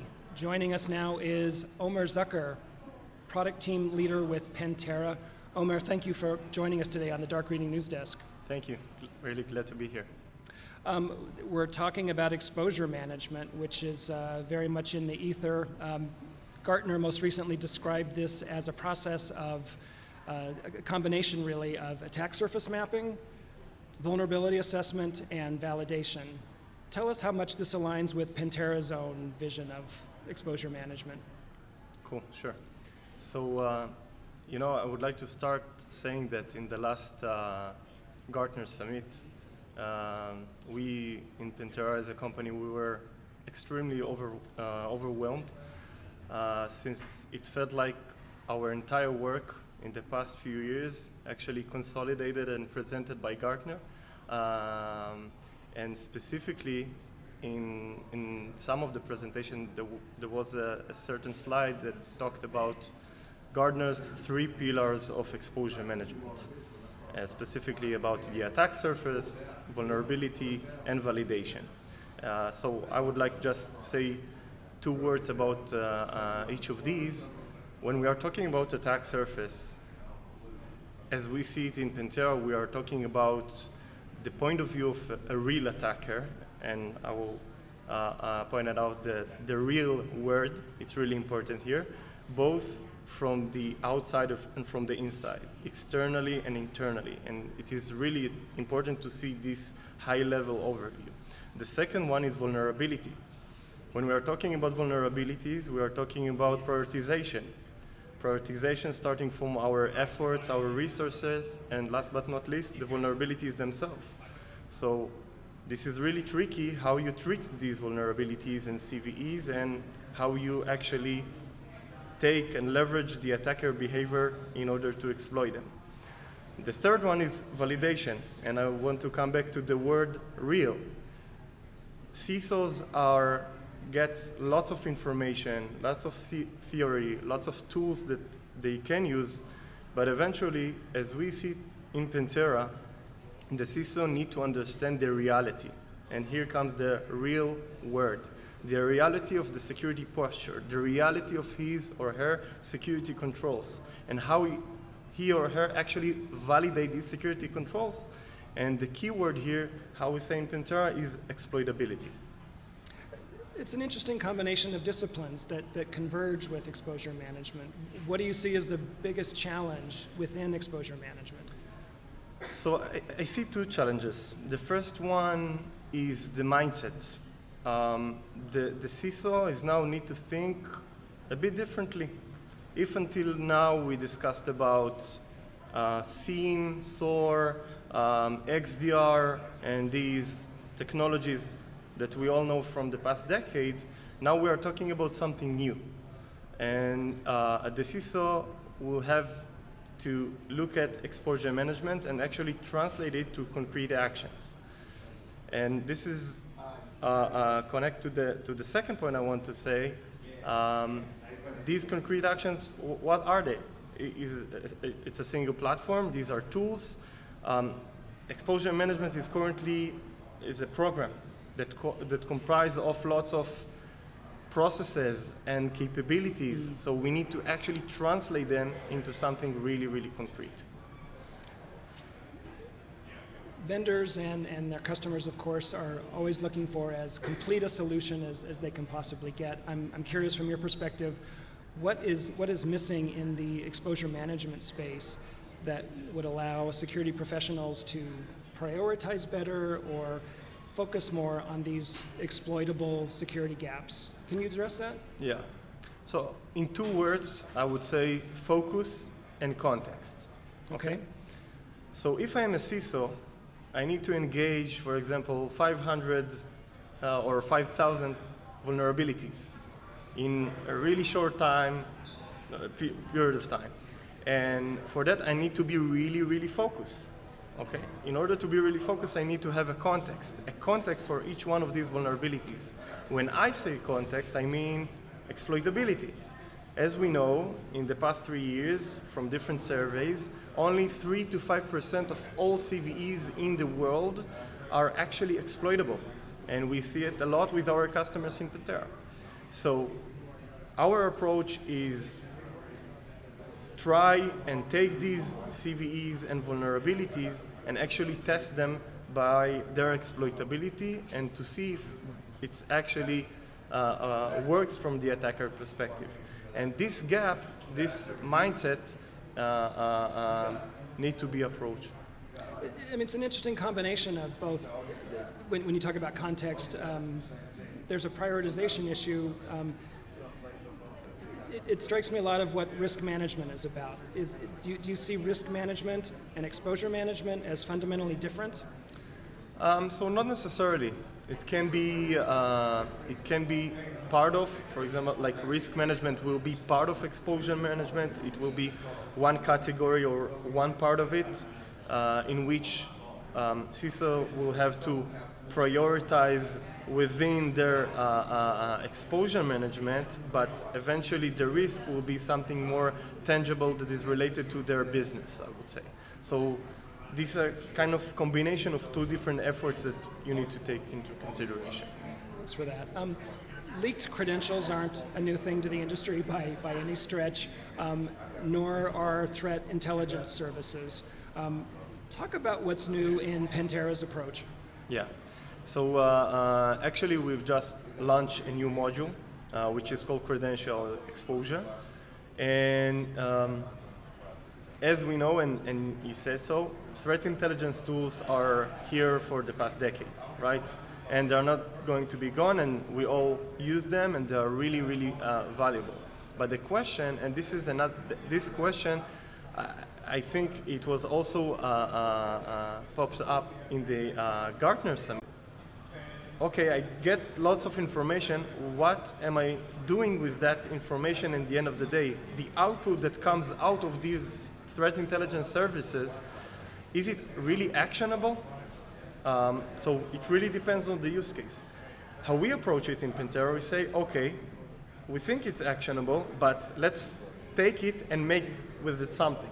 So we're actually taking these threat intel vendors and information gathering, we're push them into the product, and then we're trying to leverage these credentials. It means that we're actually trying to validate them against external services from the outside, as I mentioned, externally, and from the inside, we are trying to engage with the Holy of Holies, the Active Directory. Sure. So eventually, we're trying to make this actionable threat intelligence really actionable. With that in mind, the volume of threats, of threat intelligence, threatens to be overwhelming. The volumes have increased exponentially. What role do you see for automation in helping security practitioners and SOCs in general deal with the flood of threats that are coming their way? Yeah, this is a really good question, since each and every customer or prospect we are engaging saying the same things. Okay, so we'll use different pen testing techniques and personnel once a year, and they can cover 5 to 10 to 50 hosts by different methods. But as we know today, specifically when we are talking about large enterprise, you need to cover the entire organization. We're talking about tens of and the hundreds of thousands of IPs, and for that, you need to have automation and continuous validation all the time. Omar, real quickly, what are some good first steps for customers who are considering exposure management as part of their service portfolio? Yeah, so first of all, changing the mindset, as I mentioned, expanding your arsenal as a CISO. Okay, if we talked about the legacy and the defensive security control, so now we have another new player in the market. And second of all, to take concrete action in terms of budget, resource allocation, and so on, in order to adopt these new programs and capabilities. Omar, great stuff on exposure management. Thanks for joining us today on the Dark Reading News Desk. Appreciate it. Thank you. We've been talking with Omar Zucker of Pantera. It's the Dark Reading News Desk here at Black Hat 2022, coming to you live from the Mandalay Bay Hotel in Las Vegas. Black Hat, of course, showcases the latest research and innovation in security. It's also a chance for security practitioners at all levels to take the pulse of the industry and look at the threat landscape. Joining me now is Tim Morgan, founder and CTO of Deep Surface Security. Tim, thanks so much for joining us today on the Dark Reading News Desk. Hey, Terry, nice to talk to you again. It's good to see you. It seems just weeks ago. Yeah, Well, time flies. Appreciate you doing this. We're talking about vulnerability management, and it's certainly a timely topic. Talk a bit about how you've seen vulnerability management change over the past few decades. Well, honestly, Terry, I'm not sure that it has fundamentally, and that's really concerning. I mean, so I guess going back to 2002, it was my first security job. I was working on a vulnerability management team, and my job was really to assess the vulnerabilities that came out every month, understand the technical specifics of how somebody could exploit them, how it mattered to our environment, how it affected our software and our environment, and then we'd provide recommendations to the IT team on when we thought the issue should be fixed, right? 7 days, 30 days, a quarter out. And usually there was a little bit of negotiation. The IT team would say, okay, certain items need to be pushed off. Well, 1 month, there was a specific vulnerability that came out that I felt really strongly was a serious problem. And IT pushed back on it, and they said, no, we don't need to fix this for a month or two. Well, 2 weeks later, a worm came out, and it got in our environment. Wow. And we spent 24 hours cleaning it up, 24 hours straight, And so, of course, I could just walk away and say, okay, I told you so. But what that really highlighted is that we didn't have an objective process to understanding the risk of vulnerabilities, right? Back in 2002. Well, I got out of vulnerability management, and I did a lot of other things.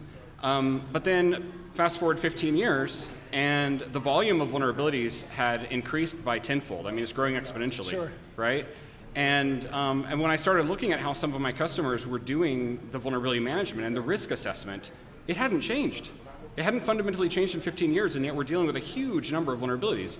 And so, for me, that really propelled us to start Deep Surface and figure out how can we fix this problem. Well, what do you make of that? I mean, automation has come along as a panacea, as a cure-all. Is automation making a dent in this? I mean, how can we change up the conversation, I guess, is what I'm trying to get at. Yeah, well, I think what people have focused on is, instead of understanding the risk of vulnerabilities, why don't we just patch everything? So then they try to automate all the patching as quickly as they can. But that ends up not working in a lot of environments, because certain things are just hard to patch, and they're likely to cause issues. They're likely, in manufacturing or in hospital environments, you simply can't patch things all the time. It will cause problems. So I think, depending on the organization, they run up against problems with that. In that vein, some security teams are adopting risk-based approaches to vulnerability management.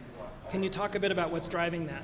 Yeah, well, I mean, risk-based vulnerability management is really just looking at vulnerabilities and figuring out which ones actually matter to your organization, right? Taking that holistic view of what matters and what should I start with, instead of just trying to fix everything, focusing on what matters. So of course it's attractive as the volume of issues grows. People want to start focusing on what matters.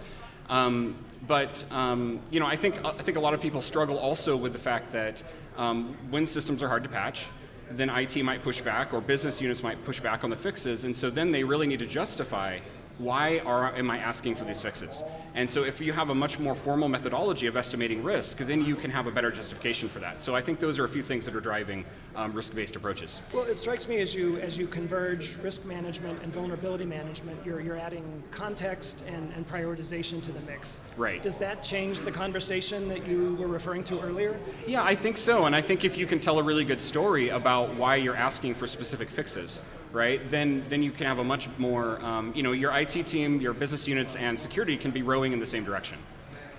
How well do security teams understand how to measure risks? This has typically been the purview of boards of directors, and that's what they're hired and paid to do. Sure. But with the greater network complexity, with the advent of cloud, how well equipped are security professionals really to assess risk in this much broader context? Yeah, I think most security engineers, even your newest hires, understand fundamentally that you can't fix everything, and you need to focus on what matters. And of course, it's attractive for everyone to be looking at risk as better risk measures, I guess. I think the trouble with more complex environments, as we've seen, is that each time a new technology comes out, people end up having to buy the latest security tool that addresses that one technology. So each of these different risk approaches is being applied in a silo, right? We have a completely different place where we're trying to measure risk, and each of them approaches it from a different angle. And so you can't, even if you took all these tools and pooled all the information in one place, you'd be trying to add up apples and oranges, right? They look at things differently, so you can't fundamentally just throw it all together. And so I think really the thread, I think, that connects everything, and the thing that people need to focus on when it comes to assessing risk holistically, is that they need to answer the question, who has access to what? Where? Everywhere. Yeah. Who has access? Because if my workstation gets compromised and I'm a cloud architect, then it might have been one person's job to secure my workstation, but it's another person's job to secure the cloud. Well, you need to connect those dots, sure, right? And so that's the thread that if you use that and focus on that, and then put vulnerabilities in that context, you can have a much better idea as to what matters. And I think that's actually the single most important thing when it comes to risk estimation of vulnerabilities. Who has access and who is at risk because of that vulnerability.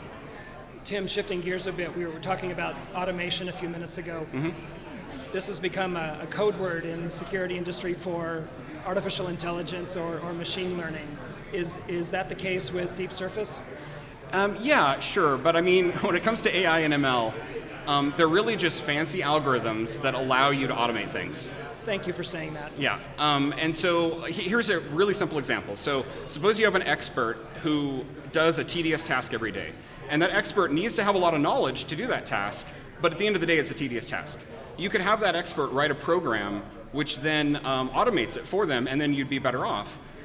But maybe that expert is not a programmer, right? And so what AI and ML allow you to do is take a bunch of examples of what that expert has done and automatically create the algorithm. The issue with that is once you spit out that algorithm, it is a black box. It doesn't tell you how it came to the answer.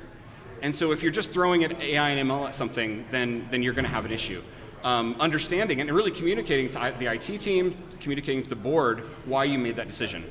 And so the way Deep Surface approaches this is we create a holistic threat model of the customer's environment, which is really easy to understand. Anybody who's even non-technical can understand how an attacker would be traversing this hacker roadmap. Then we use AI and ML to automate the construction of that roadmap. So that's how we're leveraging it to actually kind of get the best of both worlds. You mentioned the role of risk management.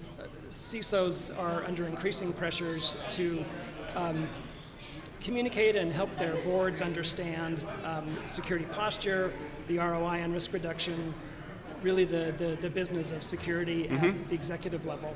Do you have any thoughts about how CISOs can better communicate not just risks, but also the extending vulnerabilities to the board when they present this sort of information? Sure. Well, I mean, I've worked in security a long time, but only in the last few years have I had the opportunity to try to run a company. And so I have a different perspective now on how somebody a board might view the security program. And so with my, I guess boards really understand risk, okay? That's what they do. They minimize risk for the organization. They just don't know the technical specifics. Boards also are hearing about vulnerabilities all the time. They know vulnerability management is really important. And so I think anything a CISO can do to tie really good risk metrics to the vulnerability management program, the better time they're going to have trying to communicate to the board and helping them understand what the issues are. So I do think it's really important to approach it from that angle, but there's a lot of nuances to that. What's your sense? Are boards getting smarter about this? Are they just more aware, or are they also really getting to grips with the particular challenges when you intersect business concerns and business management with the technology and with the networks that we all rely on? Yep. Yeah, I think boards are pretty sophisticated in a lot of ways. At least, some board members will understand security at a lot deeper level than you might expect. One time I was in the middle of an incident and I was helping people, get out of a bad breach, and an executive asked me, "So how's our password hashing?" I was like, "Oh, well, that's a good question." And more recently, we've gotten a lot of really technical questions on how we measure risk. And so I do think it's important to be able to justify what it is you're doing to measure that risk. So yeah, I do think so. Tim, we appreciate you joining us today on the Dark Reading News Desk. Thanks again for doing this. Thanks, Terry. Take care. We've been talking to Tim Morgan, founder and CTO of Deep Surface Security. This, of course, is the Dark Reading News Desk here at Black Hat USA, coming to you from the summery garden spot of Las Vegas. Joining me now is Pedram Amini, CTO of Inquest. Pedram, thanks so much for joining us today. Appreciate you joining us on the Dark Reading News Desk. Thank you for having me. The threat landscape, of course, is changing all the time. What's one of the biggest threats to organizational security from your perspective? Let's start there. Sure. So yes, it's true that the threat landscape is changing all the time. There's new novel threats presented at conferences like Black Hat, every year. But if you look at the bulk of the threats that are actually resulting in a successful breach, most of those are the same tactics and techniques that have been used for decade plus time. And so to us, we see there's two categories really of attack, right? From an attacker's perspective, you're either going after a system or you're going after a user. And there's plenty of examples of system-level attacks, things from your silly, misconfigured and open data store all the way to your fancy nation-state-sponsored zero-day attack and everything in between. But again, if we look at the vast majority of attacks, it's going to be attacks that are targeting your users. What we're finding is that attackers find success in exploiting how users are interacting with files. This is your phishing, your ransomware, your scams, your fraud, so on and so forth. So, to me, the biggest gap is protecting your end users from either file-borne attacks that result in some kind of breach or a file-borne, mistake, some kind of like data policy violation that results in an incident. And to do this, the best way, in my opinion, to harden your security there is to take the decision-making out of the end user's hands. File-borne attacks, of course, present serious challenges and I think we can say even danger. This is more than just clicking on a bad link, though, I think we can agree. Help us understand on a deeper level why file-based attacks are in fact so dangerous. Sure. First of all, let's consider the scale of the problem, right? Take your typical large enterprise. You might have hundreds of thousands of new, never been seen before files traversing your environment every single day. And the bulk of these are your commonly traded file formats, right? Archives, documents like Adobe PDF files, Microsoft Office documents, spreadsheet, PowerPoint, things of this nature. So just the scale of being able to capture, inspect, analyze all this, that's a challenge in and of itself. The problem is further compounded, though, when you look at this asymmetric advantage that attackers have. It's really trivial to layer one file inside of another. And this is the other trend that we're seeing, multi-stage, multi-layered attacks. This kind of problem, this kind of category of problem is something that plagued the Pentagon enterprise user community for many years. That's the environment that we were born out of, and our approach never really had a name before, but over time our customers gave it a name. So that's why we're here at Black Hat to introduce the concept of file detection and response, or FDR. So thanks for queuing that up. The detection and response space is becoming quite a soup of acronyms. We've got extended detection and response, managed detection and response. Help us understand a bit more about file detection and response for those who may be coming to the concept for the first time. Sure. At this point in the game, everybody's heard of NDR, EDR, XDR. It's our firm belief that the detection and response, or the DR world, is incomplete without file detection and response. And so to define, what this means, like what is file detection and response, there's really a couple of things that come to mind. First is just the collection, right? Files are everywhere. Your network, your cloud, USB sticks, or in general, it's just in use, in motion, or at rest. So FDR is necessary for just holistically collecting and putting all these files in a single location for inspection and analysis. The second pillar of FDR, I would say, is scale. That scale is breadth, it's depth, it's across files, and it's also across time. On breadth, Inquest FDR is capable of processing millions of files daily and at a reasonable cost. On depth, I mentioned before the concept of these layered files. And we have a technology that we call deep file inspection, which automates a lot of the manual labor that our analysts were doing, basically taking these files and exploding their Matryoshka-like or Russian nesting doll nature of the file, and then holding up each of these layers to a rich set of detection technologies. We'll take the output of that and we generate a single score. It's driven by confidence and severity. We call this the IQ score. And so really deep file inspection, this depth component of it is a key feature in terms of empowering and making it easier for both our humans and our machines. I also mentioned across files. A lot of solutions, they have horse blinders on. They're looking at one straw at a time, whereas we need to look at consider the whole haystack. And finally, across time, when it comes to scale, it's not just looking at the files today, but what about the files from last week that we have new intel on, right? So it expands the purview of DR backwards through time. The third and final pillar of FDR, I would argue, is automation. Right, it's automating a lot of what the SOC analysts are doing today. It's really mundane, repetitive analyst tasks, and then freeing up their time to do more important things with their brains. And this includes, playing nice, integrating with other devices that might be in the environment, just like a SOC analyst would if he was hired to work on site. So, this concept of play nice with others, but still interpret the results through the lens of our experience. In the end, providing a single, consistent and trustable score for every file seen anywhere, at any time. Sure. Staffing and hiring of security practitioners was a big challenge even before the pandemic. Sure. It's only become more so in the last 2.5 years. How can something like file detection and response help there? Sure. I mean, true story, right? SOC churn is only rivaled by their CISO. What do the stats look like today? 2-year average lifespan for a CISO. A quarter of them are quitting, after the first year. So it's certainly a challenge, and it's an explosion of data, a reduction of the talent pool, and this is why you've got a big surge in markets like MDR, MSP, MSSPs.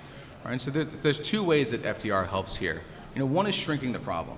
Right, we go back to that deep file inspection technology. It gives us this granular control plane that allows us to reduce the TTPs that our attackers are using, making it a little bit more expensive for them to come after you and your users. The second is automation. It's automating a lot of what we were doing as humans that was frustrating. You look at like the SOC surveys out there, and the thing that people want to be doing is threat hunting. That's like the top fold for what folks want to be doing in their environments. But if you look at what they're actually spending their time doing, it's a lot of mundane, a lot of trite. This SOC grind is what results in a lot of the churn. So a huge aspect for us is let's automate a lot of the more painful things and then free that human cognition to be spent where it's more valuable. And this, again, being... Can you talk a bit about the sources of that threat intel? Sure. First and foremost, when it comes to intelligence, we know we're not as smart today as we're going to be tomorrow. New techniques come out, things are discovered in hindsight. So, the question becomes, how do we leverage the power of hindsight to our advantage? Now, when it comes to the intelligence that we're producing, first let's define, and we're talking about, intel guys that are following the intelligence doctrine. And we've got public examples of indicators, for example, that we've published to customers years ahead of their eventual public dissemination. And this is coming out of groups like the FBI and CISA. So clearly, our guys are doing something right over here. Now, outside of sourcing our own intelligence, of course, we also partner with folks to pull intelligence in. One key example I can give is we are a Tier 2 member of Microsoft's Active Protection Program. This is the MAP program, where, like yesterday was Microsoft Patch Tuesday, we actually get access to those details last week. It gives us time to do well detection engineering, test all of our detection logic, and then critically, once we push this details out to our customer base, through Inquest retro hunting, this retrospective analysis, we're able to determine, hey, maybe one of our customers was targeted by a 0-day that we only just found out about today. Great stuff, Pedro. I appreciate you joining us today on the Dark Reading News Desk. Thanks for joining us today. Thank you very much. Appreciate the time. We've been talking with Pedro Mamini, CTO of Inquest. This is Terry Sweeney with Dark Reading News Desk. We'll be back right after this.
Hi, I'm Famita Rashid, Managing Editor of Dark Reading. I'm going to be your news desk host for the next 30 minutes, so thank you for joining us.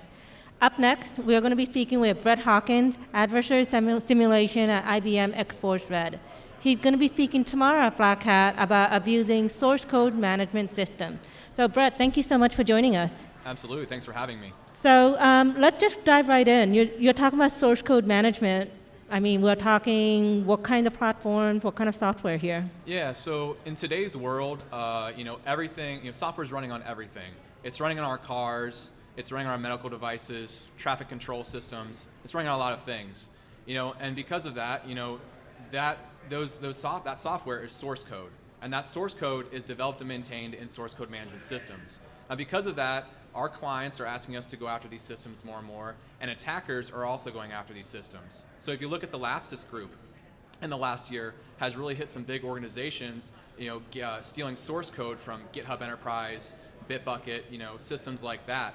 And then if you look at the last couple of years with software supply chain attacks, these systems, along with other systems in the DevOps pipeline, are really big focus. So attacking either kind of the build integrity, of an application, or in my case, I focused around the source integrity. So my research covers attacking the source code management systems, which are kind of involved with the source integrity of an application.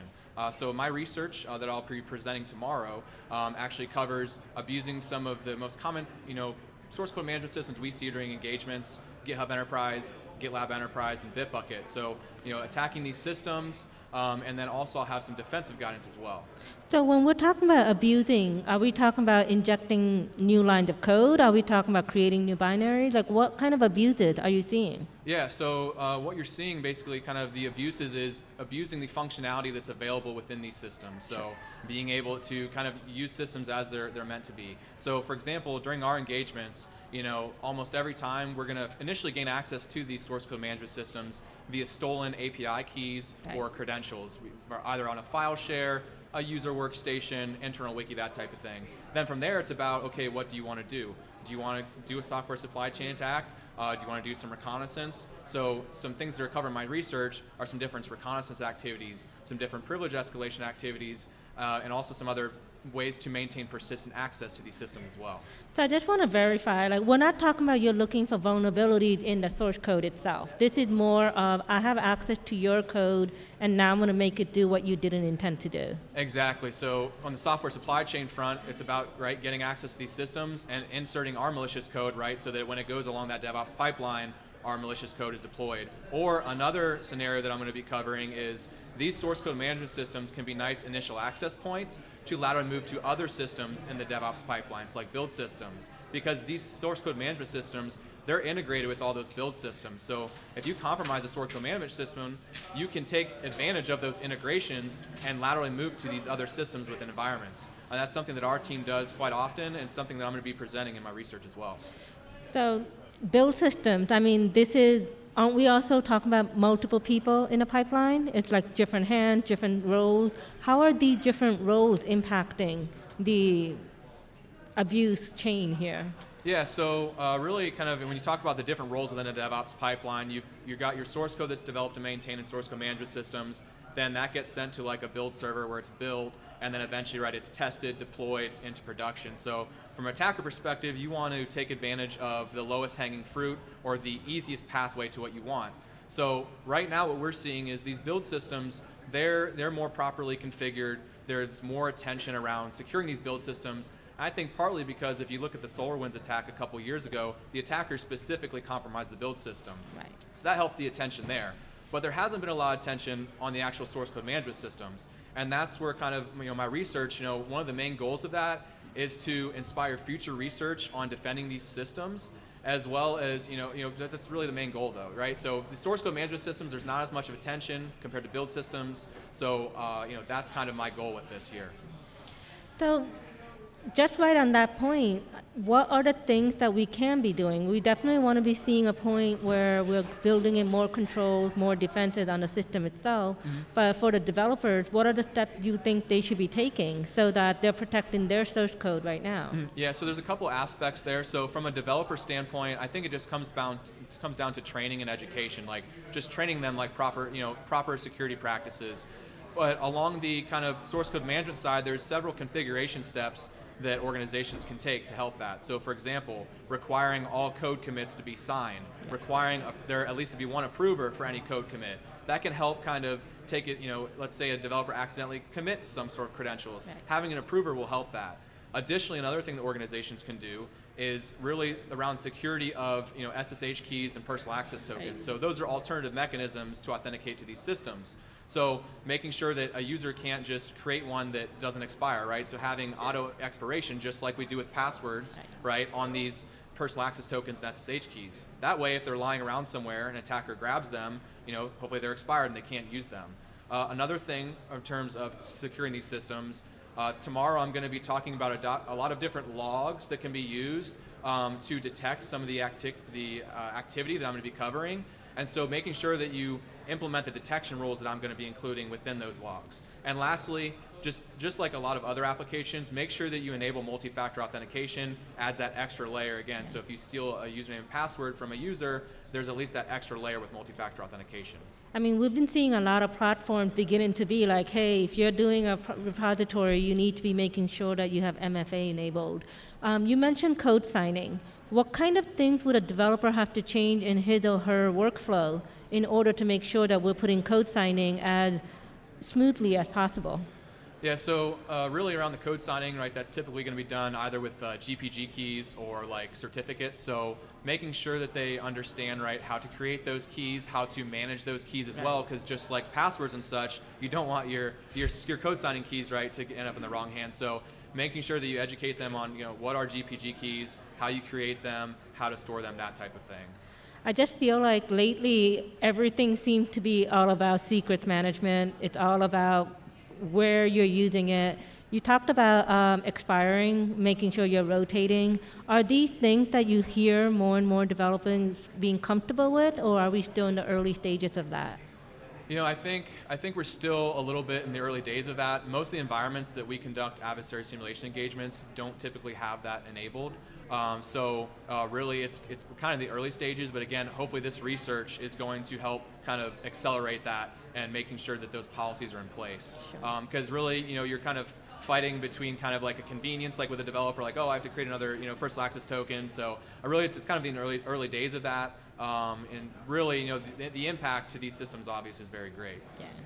So are any of these platforms already providing things like how you can create your tokens, or is this still a third party or a self-driven process? No, these systems supply the capabilities. So like GitHub Enterprise, GitLab Enterprise, and Bitbucket, so the ones that I covered in my research, they supply the capability to add an expiration date, right, to these keys and such. It's just a matter of kind of enforcing that and ensuring that your developers and such are doing that. Sure. I mean, it's always about policy, right? Yeah, making sure that we have that. From your research perspective, I'll just be curious if you can even describe like a type of an attack, type of a situation that you actually carried out. Yeah. So some of the different attacks we've done, something you're going to see in the research. One example is what's called a repository takeover. For example, if you find like a site admin is like the administrator account GitHub Enterprise. So if you have a site admin API key, you can add a user to site admin. So what you can do though is if you're a site admin, you can unlock any repository within GitHub Enterprise. That includes private repositories. So an attack that we've carried out is we've wanted access to kind of private repositories as part of engagements, and we've used site admin access to perform a repository takeover by unlocking that repository. That's one example. Another example of an attack that I'll be showing tomorrow is around user impersonation. So you can impersonate other users within these source code management systems. So if you want to impersonate another user to kind of blend in and be stealthy, you can do that. And lastly, I've got a few different persistence mechanisms that I'm going to be covering for maintaining persistent access to these systems as well. So I'll be covering that, so with the use of like personal access tokens or SSH keys. So maintaining persistent access is a very important aspect from an attacker perspective, so I'm going to be covering that as well.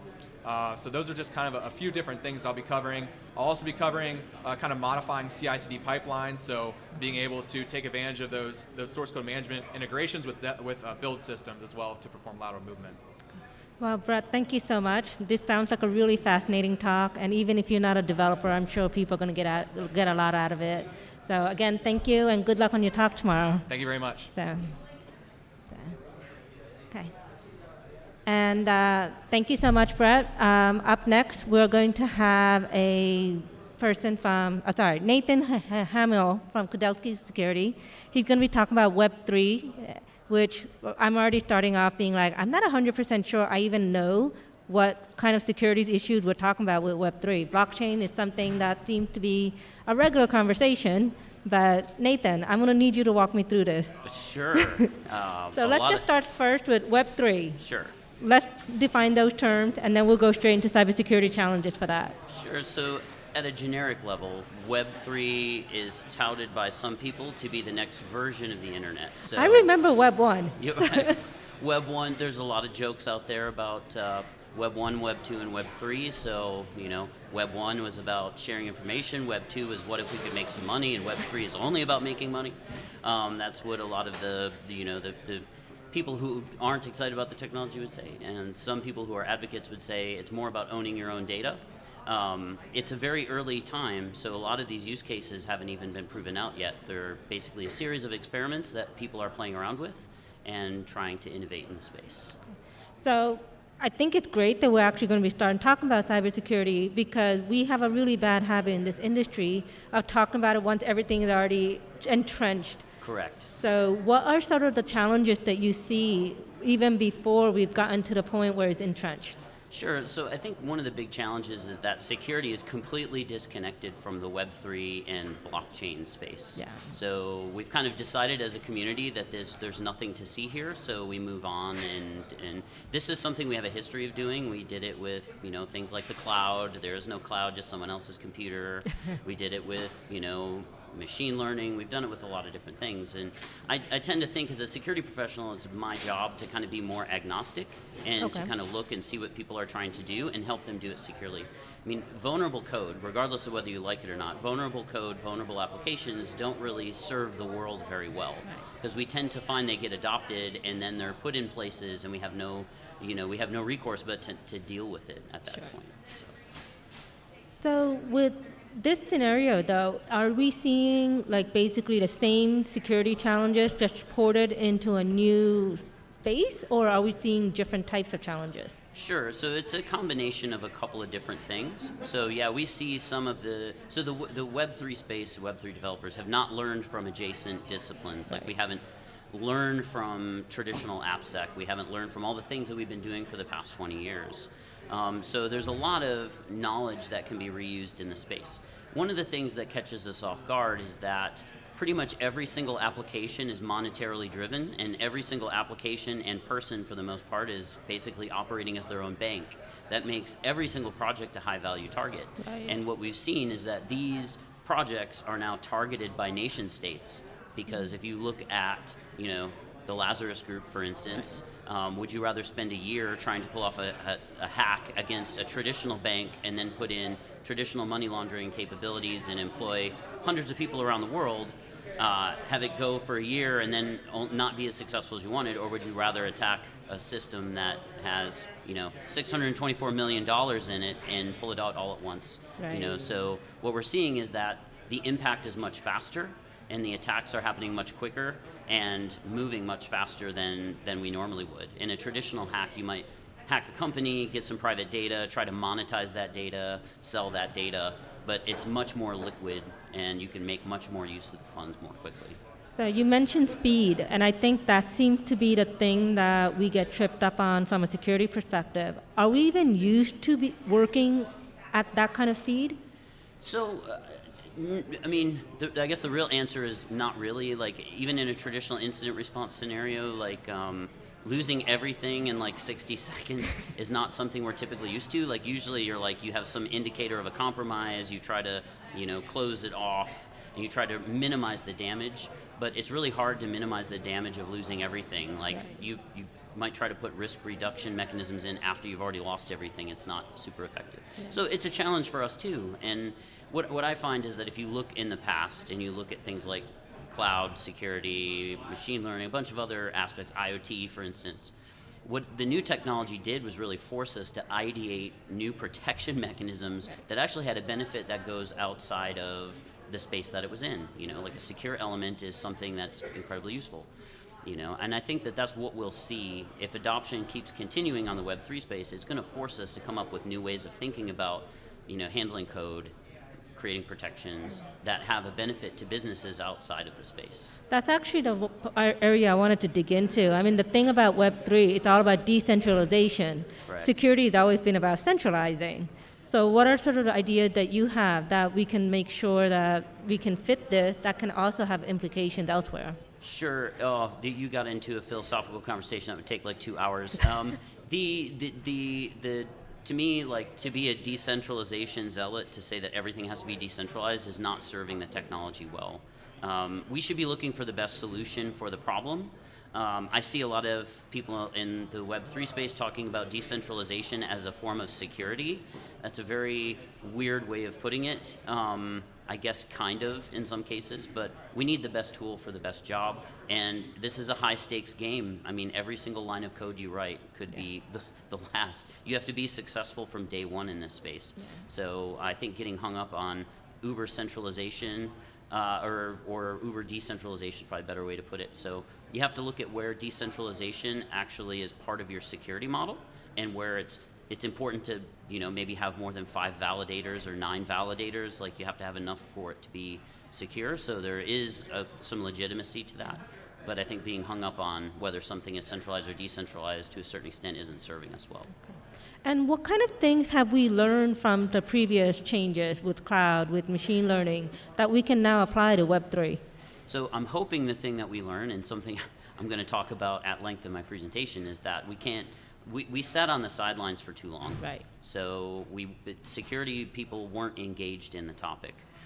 One of the fundamental things that I hope people learn from this is that we finally have a space where we've been telling people that you have to have security as part of your process, you're part of your product forever. And we find that things get hacked and people it doesn't really matter to them. It's like, oh, well, we lost everybody's data and now we can just move on with life. But you literally can't have a blockchain/Web3 application without security. Like, it's part of the fundamental safety of using the application. So we finally have a space where we're like, hey, you can't have this without having security. It is not safe to use. And security professionals are, you know, quite noticeably absent in most of the conversations. So, you know, to a certain extent, you know, we can't assume that developers know everything, like they're fully baked, you know, as soon as they start their jobs, like they need help. And I think that's where we can help them.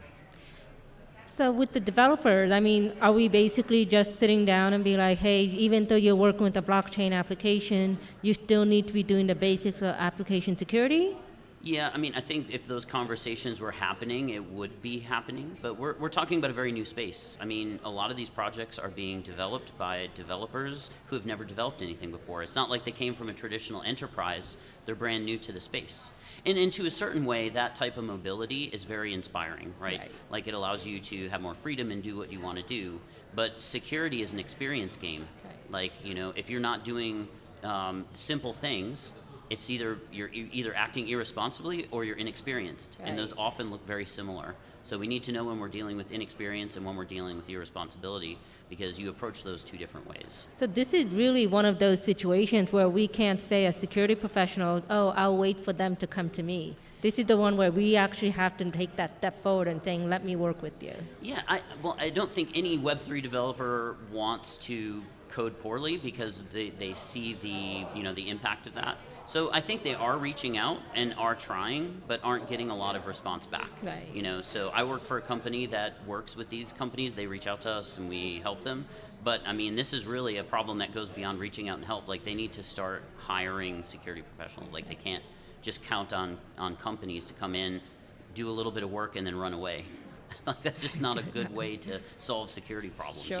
You know, security is and always will be a team sport. It takes multiple moving pieces, and it takes security teams, development teams, people running infrastructure, all working together to accomplish a goal, not one security savant who walks through the door, waves a magic wand, and everything is secure. I think the point that you were making about infrastructure, I think that's where a lot of the decisions have been made, like, which infrastructure am I using? Is this the right setup? Yeah. So it really is providing the tools, not just having the person know what to do, but having the right tools to work with. Sure, right tools and right guidance. So once again, nobody sets up a poor infrastructure, nobody designs a poor protocol. It's not like they set out to do that. So I think having somebody, you know, that you trust, that's part of your security team, that you can ask these questions and not just, you know, blast it out to Twitter and get thousands of different responses. All of them, you know, may be good, may be bad. So yeah, that's one of the first steps, and that's one of the lessons that a lot of these projects will have to come to terms with. Sure. Well, thank you so much, Nathan. I really appreciate that. And, you know, I like the fact that we were talking about security being a team sport. Mm-hmm. So if nothing else, everyone needs to walk away with that message. Okay. Thank you very much. Thank you again for joining us. Absolutely, my pleasure. And my final guest is Andrew Case, the Director of Research at Velexity. He's going to be presenting at Black Hat to discuss how new memory forensics that can defeat device monitoring software. So Andrew, thank you so much for joining us. Thank you for having me on. Just kind of to set the stage, I just want to make sure when we're talking about device monitoring software, like what are you referring to? So it's this really insidious malware when an organization is targeted, and so what we often see is the research teams that are dealing with very sensitive information. Sometimes it's the executives, because they have a lot of sensitive information as well. And it gets to this point where it's not just like if you work at a company that's hacked, it's bad for your organization. It really becomes a personal thing, because this malware that the attackers deploy to get access to as much as possible, the hardware devices we're talking about are your keyboard, so everything you type in, the mic. Like my keyboard itself? Like everything you type in, they're monitoring the keys. Okay. Then the microphone attached to your device, they're recording all the audio. Sure. And then your web camera, whether it's taking still pictures or just ongoing movement, all that data is being recorded in real time, is being shipped out somewhere on the other side of the world, wherever the attackers live. And then especially when you add in people work from home now, people work from their office, their kids are in the room, other people in their family. And so when you have this malware there, it's an obvious security breach, but the privacy implications are pretty terrible too. That sounds so personally intrusive. I'm just thinking about it right now that I'm not expecting my phone to be hearing me talk about family issues, but... Yeah, and so, and like I said, the work from home is the big thing too, where it really made a big shift, because it's everyone's home, everyone's around their family, and so if you're talking within 20 feet of your laptop, 30 feet of your laptop, that's being recorded. If you're not safe with the web camera, it's being recorded. So what we wanted to be able to do is make it when we are proactively going in environments to see if there's malware or issues, or when forensics is being done after the fact, that we can immediately find that type of malware and stop it. So how widespread is this kind of malware? Is this very much like a targeted APT style attack, or are we seeing it a little bit more broadly deployed now? It's in essentially every APT style attack, we see it, and it's not just like our company. When you read the reports from all the other security vendors, they're seeing the same thing. But even the common toolkits, even the open source toolkits are capable of doing it, so you really see it in a wide variety of attacks.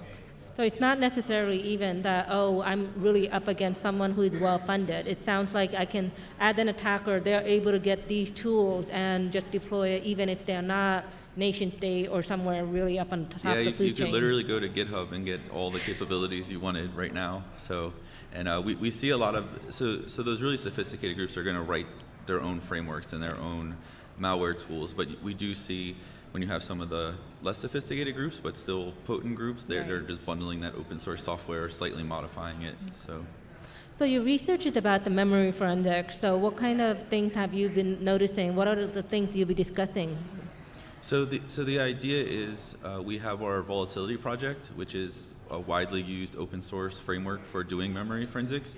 And when we do this type of research, we want to make it where, so once we publish that code, then everyone in the community can start using it and finding that malware. But then we also want everyone to really understand what's going on. And so we publish like all the technical details. We publish all our notes on the malware that we see.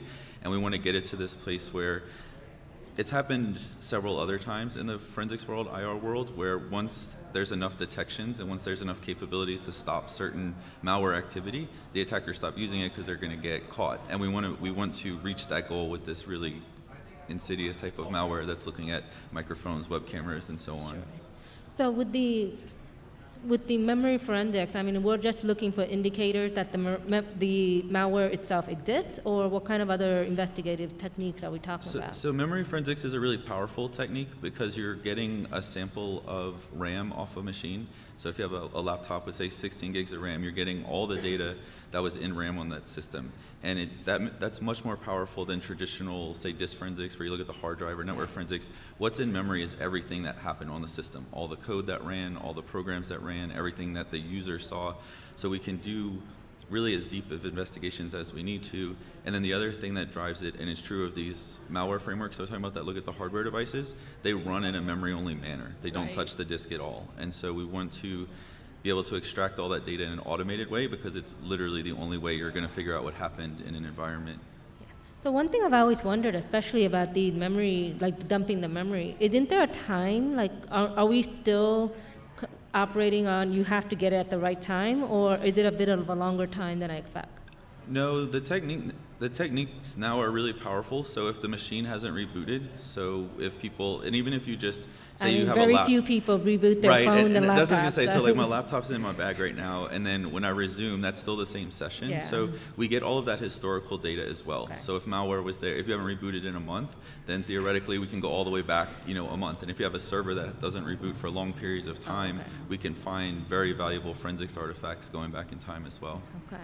Oh, that definitely makes sense. I mean, yeah. Servers, you don't want to be rebooting those. Yeah, and it's kind of a pipe dream to say you're going to get your memory sample like 5 seconds after the malware launches. So it would make forensics very hard if we were limited to that. So what kind of indicators do you see? I know like when we looked at it from a disk forensic, we're looking for certain lines of code, we're looking for certain types of behaviors. What kind of indicators do you look for when you're dumping memory? There's a few of them. So when malware wants to inject itself into a process, it needs to essentially abuse some features of the operating system to put this code into a process that wasn't there when it started, or it's not meant to be there in the first place. And that leaves some trails in memory we can follow, because obviously there's a lot of code in memory, but we can filter out and say, okay, this was put into memory through normal procedures of the API, and this looks like it was put in some suspicious way, some way you wouldn't expect legitimate clean code to use. And then, so we can take that, call it 16 gig RAM sample, and focus on just a few small key areas to start to see where the malware was and what it was doing.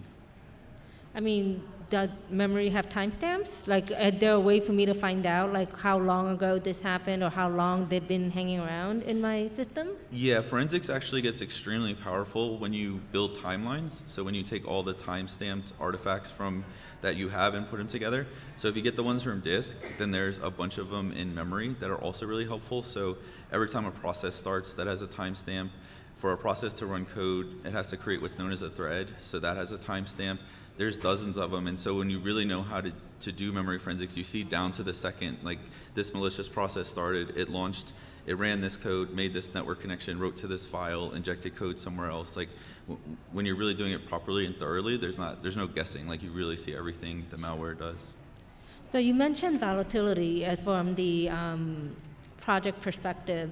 What are the things that you want stakeholders who are involved with the project to be able to get? Do you mean people like outside the core developers? We have a lot of documentation. There's a lot to do in memory forensics, so we try to make it as accessible as possible for other people to join in. So we have a lot of documentation. Obviously, all our code's open source. We comment it really well to try to help people out.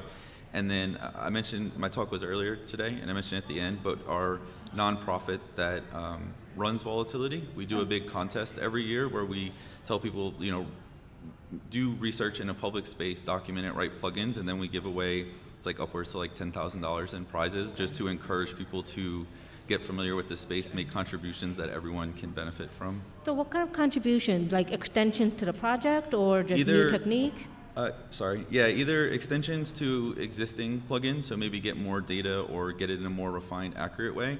And then honestly, people are really creative. This is stuff we never even thought to do, and then they spend 2 or 3 months on it, document it in a really nice way, and now Volatility has this capability that our core team would have never thought to do or didn't know it's something we should even look at.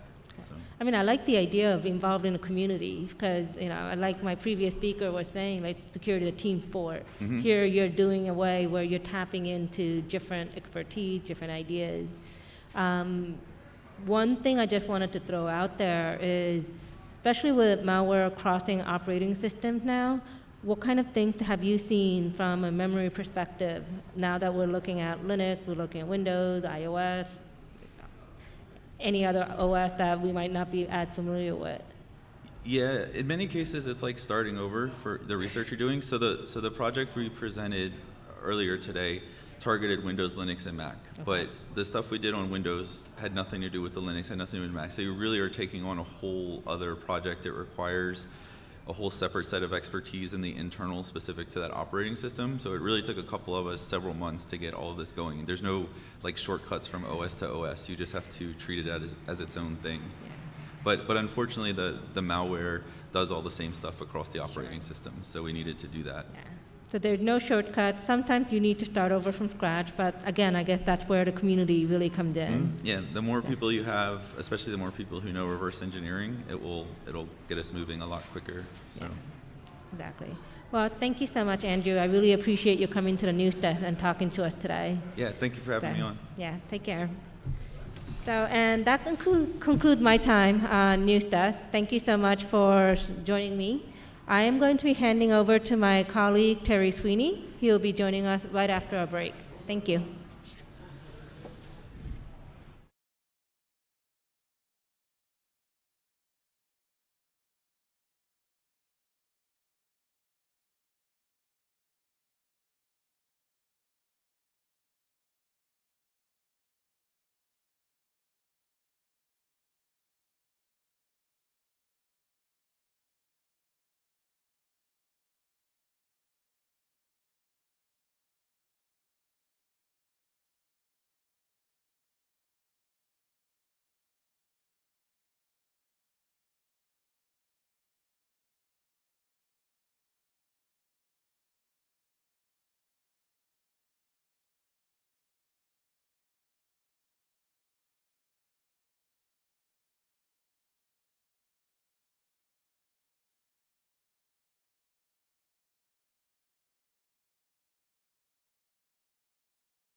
Welcome back to the Dark Reading News Desk here at Black Hat USA. Joining us now is Chris Cleveland, founder of Pixum. Chris, thanks for joining us on the News Desk.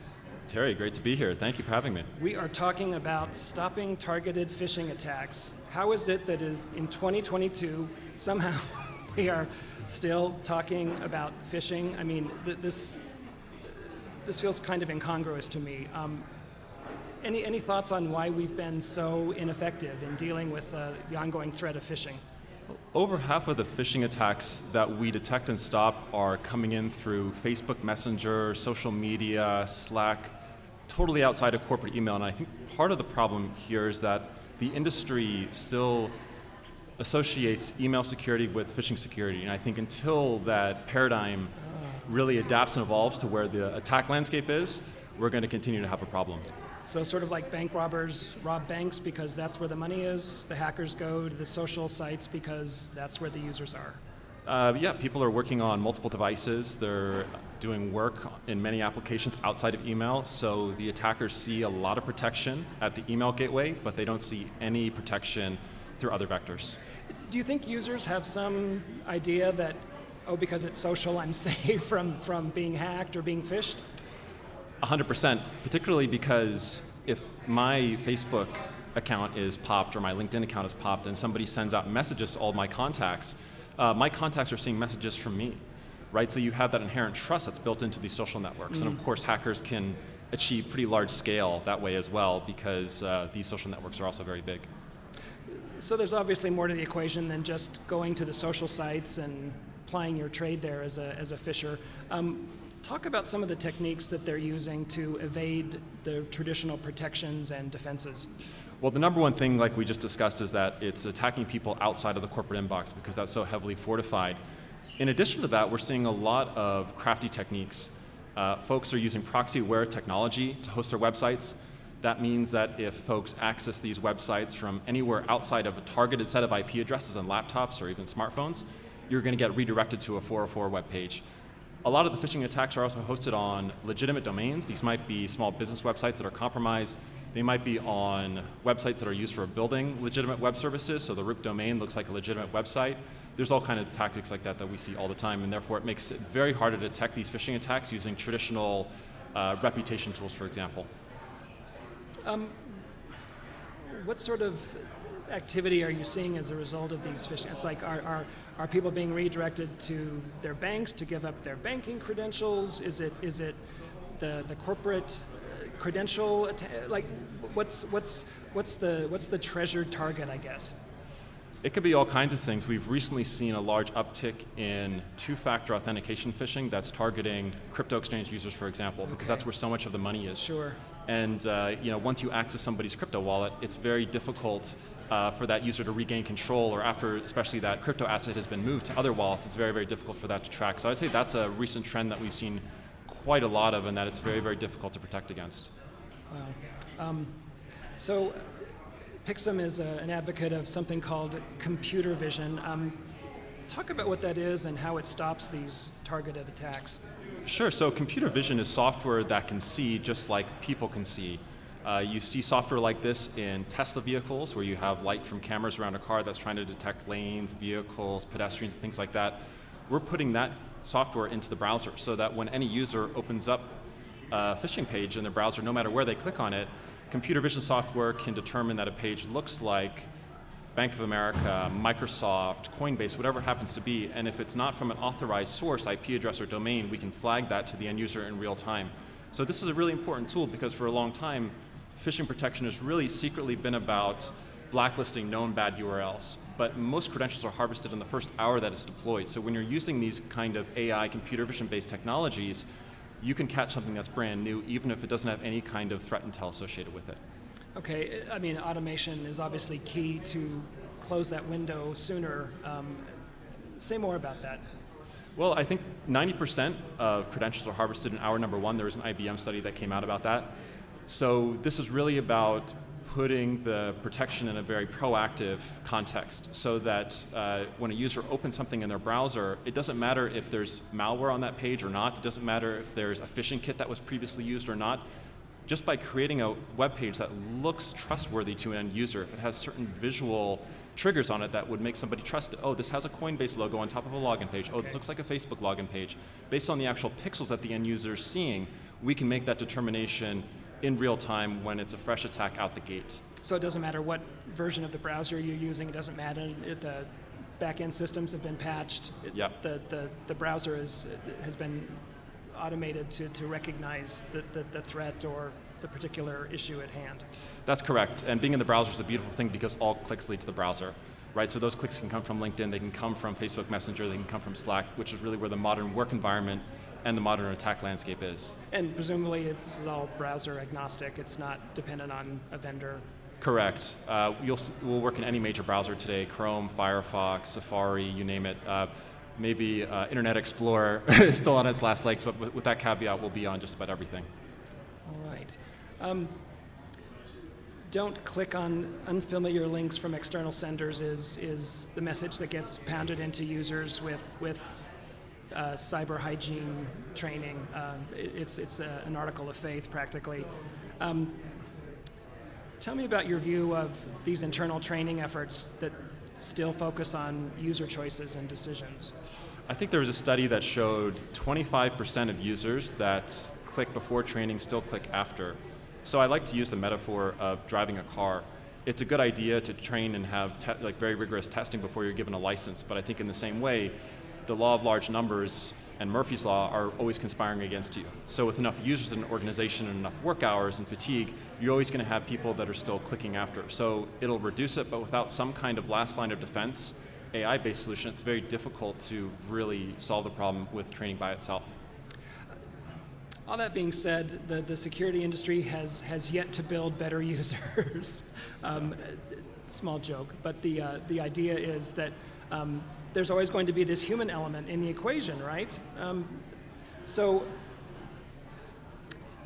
how long before the attackers stop using browsers and move on to something else? I mean, what happens then? I think social engineering is always evolving, and it's always going to be leveraging whatever access points people are using to log in or access the internet. So, today that looks like desktop and mobile, but tomorrow that might be cars, it might be watches, it might be all kinds of things. And this doesn't always just happen through a browser, it also happens over the phone. You have a lot of social engineering that's just by people pretending to be your IT or your own internal security. And they're asking you 10 questions to verify who you are, but really they're stealing your information so they themselves can get access, easier access to your accounts. So we see that all the time. Any other blips or threats across the landscape, the threat landscape that you can see that those concerned about phishing should be mindful of? I think if I were to leave with one message, it's that most phishing activity happens outside of corporate email. Our solution detects and stops phishing at point of click in the browser. So we know this from our data, and I think until we see that paradigm shift and we start thinking about social engineering and phishing more holistically, we have a lot more to do to evolve and adapt to where the current attack landscape is.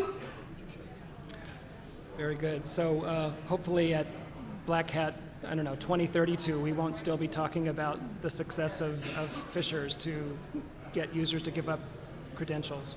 Fingers crossed. Right.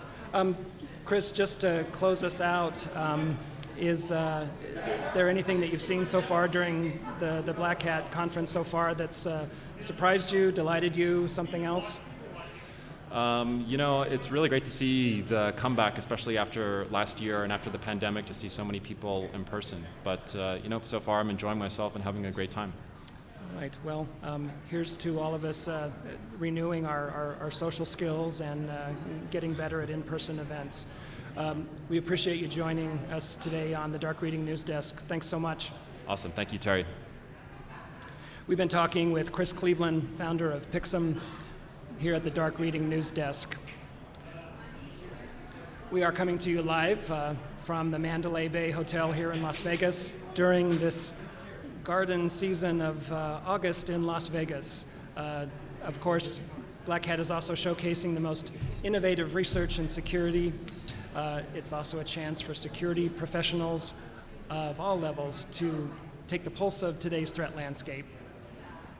Black Hat is back live after a short hiatus, thanks to our global pandemic. Turning now, I'm happy to welcome to the Dark Reading News Desk Sumedh Thakar, President and CEO of Qualys. Sumedh, thank you so much for joining us today. Thank you for having me. Appreciate you doing this. We are talking about risk reduction and tool consolidation, issues near and dear to security practitioners' hearts everywhere. With that in mind, industry analysts have pegged security spending at $150 billion annually. Rightly so, with all the spending, people are wondering what they're getting for their expenditure. Seems like a fair question. With that in mind, why aren't we seeing fewer breaches or better security hygiene? I imagine you have some thoughts there. Yeah, I think you have to realize that IT industry is not static, right? So we're not looking at a static snapshot of these are the number of assets that we have, and so why are we not getting better? IT today is exploding. Every company is becoming a digital company. Your banks differentiate themselves from the IT experience for the mobile app, not so much on what's the interest rate that they're giving you in many ways. So everybody's writing more software, and there's just more devices, more software, more movement into the cloud, or more remote endpoints. And so as that becomes larger and companies are falling behind in terms of hiring security professionals, you sort of see that gap which is happening where you have more things being discovered, more issues coming up, attack surface is increasing because there's so many things that are out there, and organizations are struggling to figure out what is it out of all this pile that really is causing me a risk, and what is my prioritization, what should I focus on first.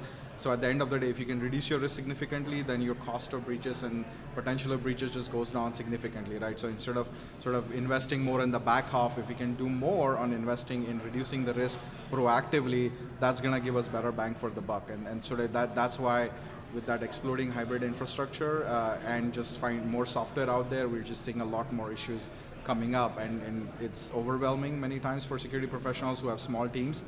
And the attackers are out there, they are leveraging automation, they are becoming more professional, so they have to be right only once. So as you talk with customers and prospective customers around the country and around the world, tell us what you find when you take the temperatures of boards with regard to their security expenditures. Our understanding is there's just tremendous pressure on the ROI piece. Again, rightly so, they want to know, like, what are we getting for our expenditure here? So at the executive level, what's your sense of what's changed in the last few years? Yeah, I think the breaches have put pressure on the boards to focus more on cyber than they have in the past, right? And of course, there is one aspect of the spending in cyber is a line item for them in what they do from a business perspective. But given the impact of a cyber incident for the company and what they may have to end up paying in fines, etc., the boards are looking to say, how do I map the spending to what I'm getting out of it? And today, security professionals, CISOs, struggle to make the pile of information, maybe the vulnerabilities and all of that, in translating into, are we more secure, right? Is our risk reduced? Instead of just giving an update on the projects that they are doing on a quarterly basis, it's a hard time for boards to understand what is my real risk there, and is the risk being reduced quarter over quarter, and are these projects and the vendors I'm buying, are they contributing to that risk being reduced? So ultimately, that is all it comes down to. So it sounds like they're getting certainly more informed around cyber risk and technology in general. Are they getting smarter about it? I think, like with any other topic, you have to educate people on the right things to look at, right? So when we put out as security professionals a bunch of different metrics, they may not translate meaningfully to the board that maybe is meeting once a quarter for a few hours to try to understand, right? So just like with anything else, security professionals are looking to figure out how they can do this scoring, how they can do the prioritization, and how they can really highlight to the board so that they can understand in a way that makes sense to them sitting where they sit, because they are not in the security team every day dealing with these different things, right? So you may have an incident with a laptop that may mean nothing to the overall risk, or you may have a little incident somewhere that may be a big issue. Attackers are obviously becoming more and more sophisticated all the time, including the leveraging of automation. How can companies realistically protect themselves here? Yeah, I think as attackers, there's financial motive, right, for them, because they are looking to say, how can I make money out of this, right? And so organizations obviously don't want to pay that money, and so you kind of, where do you put that money, right?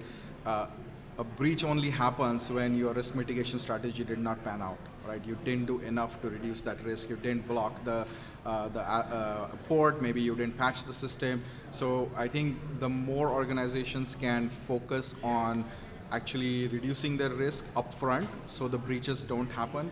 And if you look at what is common between, there's different names: ransomware, malware. You can look at nation state. At the end of it, it all comes down to a few set of techniques that they use, which is looking for unpatched assets, looking for open ports on the internet, and that's just the initial vector. So the more organizations can have a better feel of their external attack surface, the more they can have a very clear understanding of their critical assets and which of the issues that are being detected are causing them the risk. And the moment they can mitigate that risk, it's just about adding enough barriers for the attackers so that it's a cost for them to go through and try to do something is so high that it's not interesting for them to spend that kind of resources. Today, when you have devices out on the internet with telnet and open ports and RDP that are unsecure, it's just too easy. So the ROI for them to perpetrate an attack is very low in terms of what they have to spend, but then what they benefit they get out of that. So I think focusing on risk mitigation, defense in depth, and having complete visibility of your attack surface is very important. Well, another thing that's entering the conversation, particularly with vendors and analysts, is directing clients to consider platforms for cloud management to help them simplify their strategies. What is the benefit of a cloud platform, say, versus a best-of-breed solution?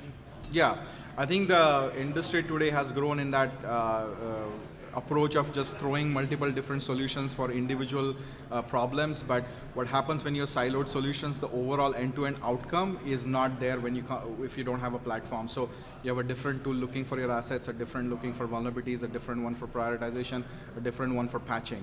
All of that, at the end of the day, if you want to reduce your risk, you need to be able to do all of that in a single platform. And when you have that single platform, you get a lot of efficiencies because the tool set is already integrated. You have the ability to move faster on reducing your risk. You have the ability to get an outcome. So when a customer is looking at deploying a platform that does all of these things, the outcome they get out of the platform is actually reduced risk because they have already patched the systems with that platform, versus using a tool that outcome is going to be a report or a dashboard, which now I have to go to the other tool. So all those silos, they add cost, they add complexity, and they take a long time. So if you look at one of the research pieces we put out earlier this year, we looked at those who were leveraging scanning with Qualys and were using some other tool to patch versus integrated patching tools that were built into the vulnerability solution. And the CISA top 10 most exploitable, they were able to reduce the mean time to remediate by 60%. So if you have a way with a platform to reduce your exposure window by 50%, that's a big win. But if you don't have that, then you're just trying to pass tickets between different teams, and it just takes a long time. The equation on the IT side has gotten a lot more complicated with Internet of Things, the work from home phenomenon thanks to the global pandemic, not to mention the increasing adoption of cloud that you've basically been referring to here.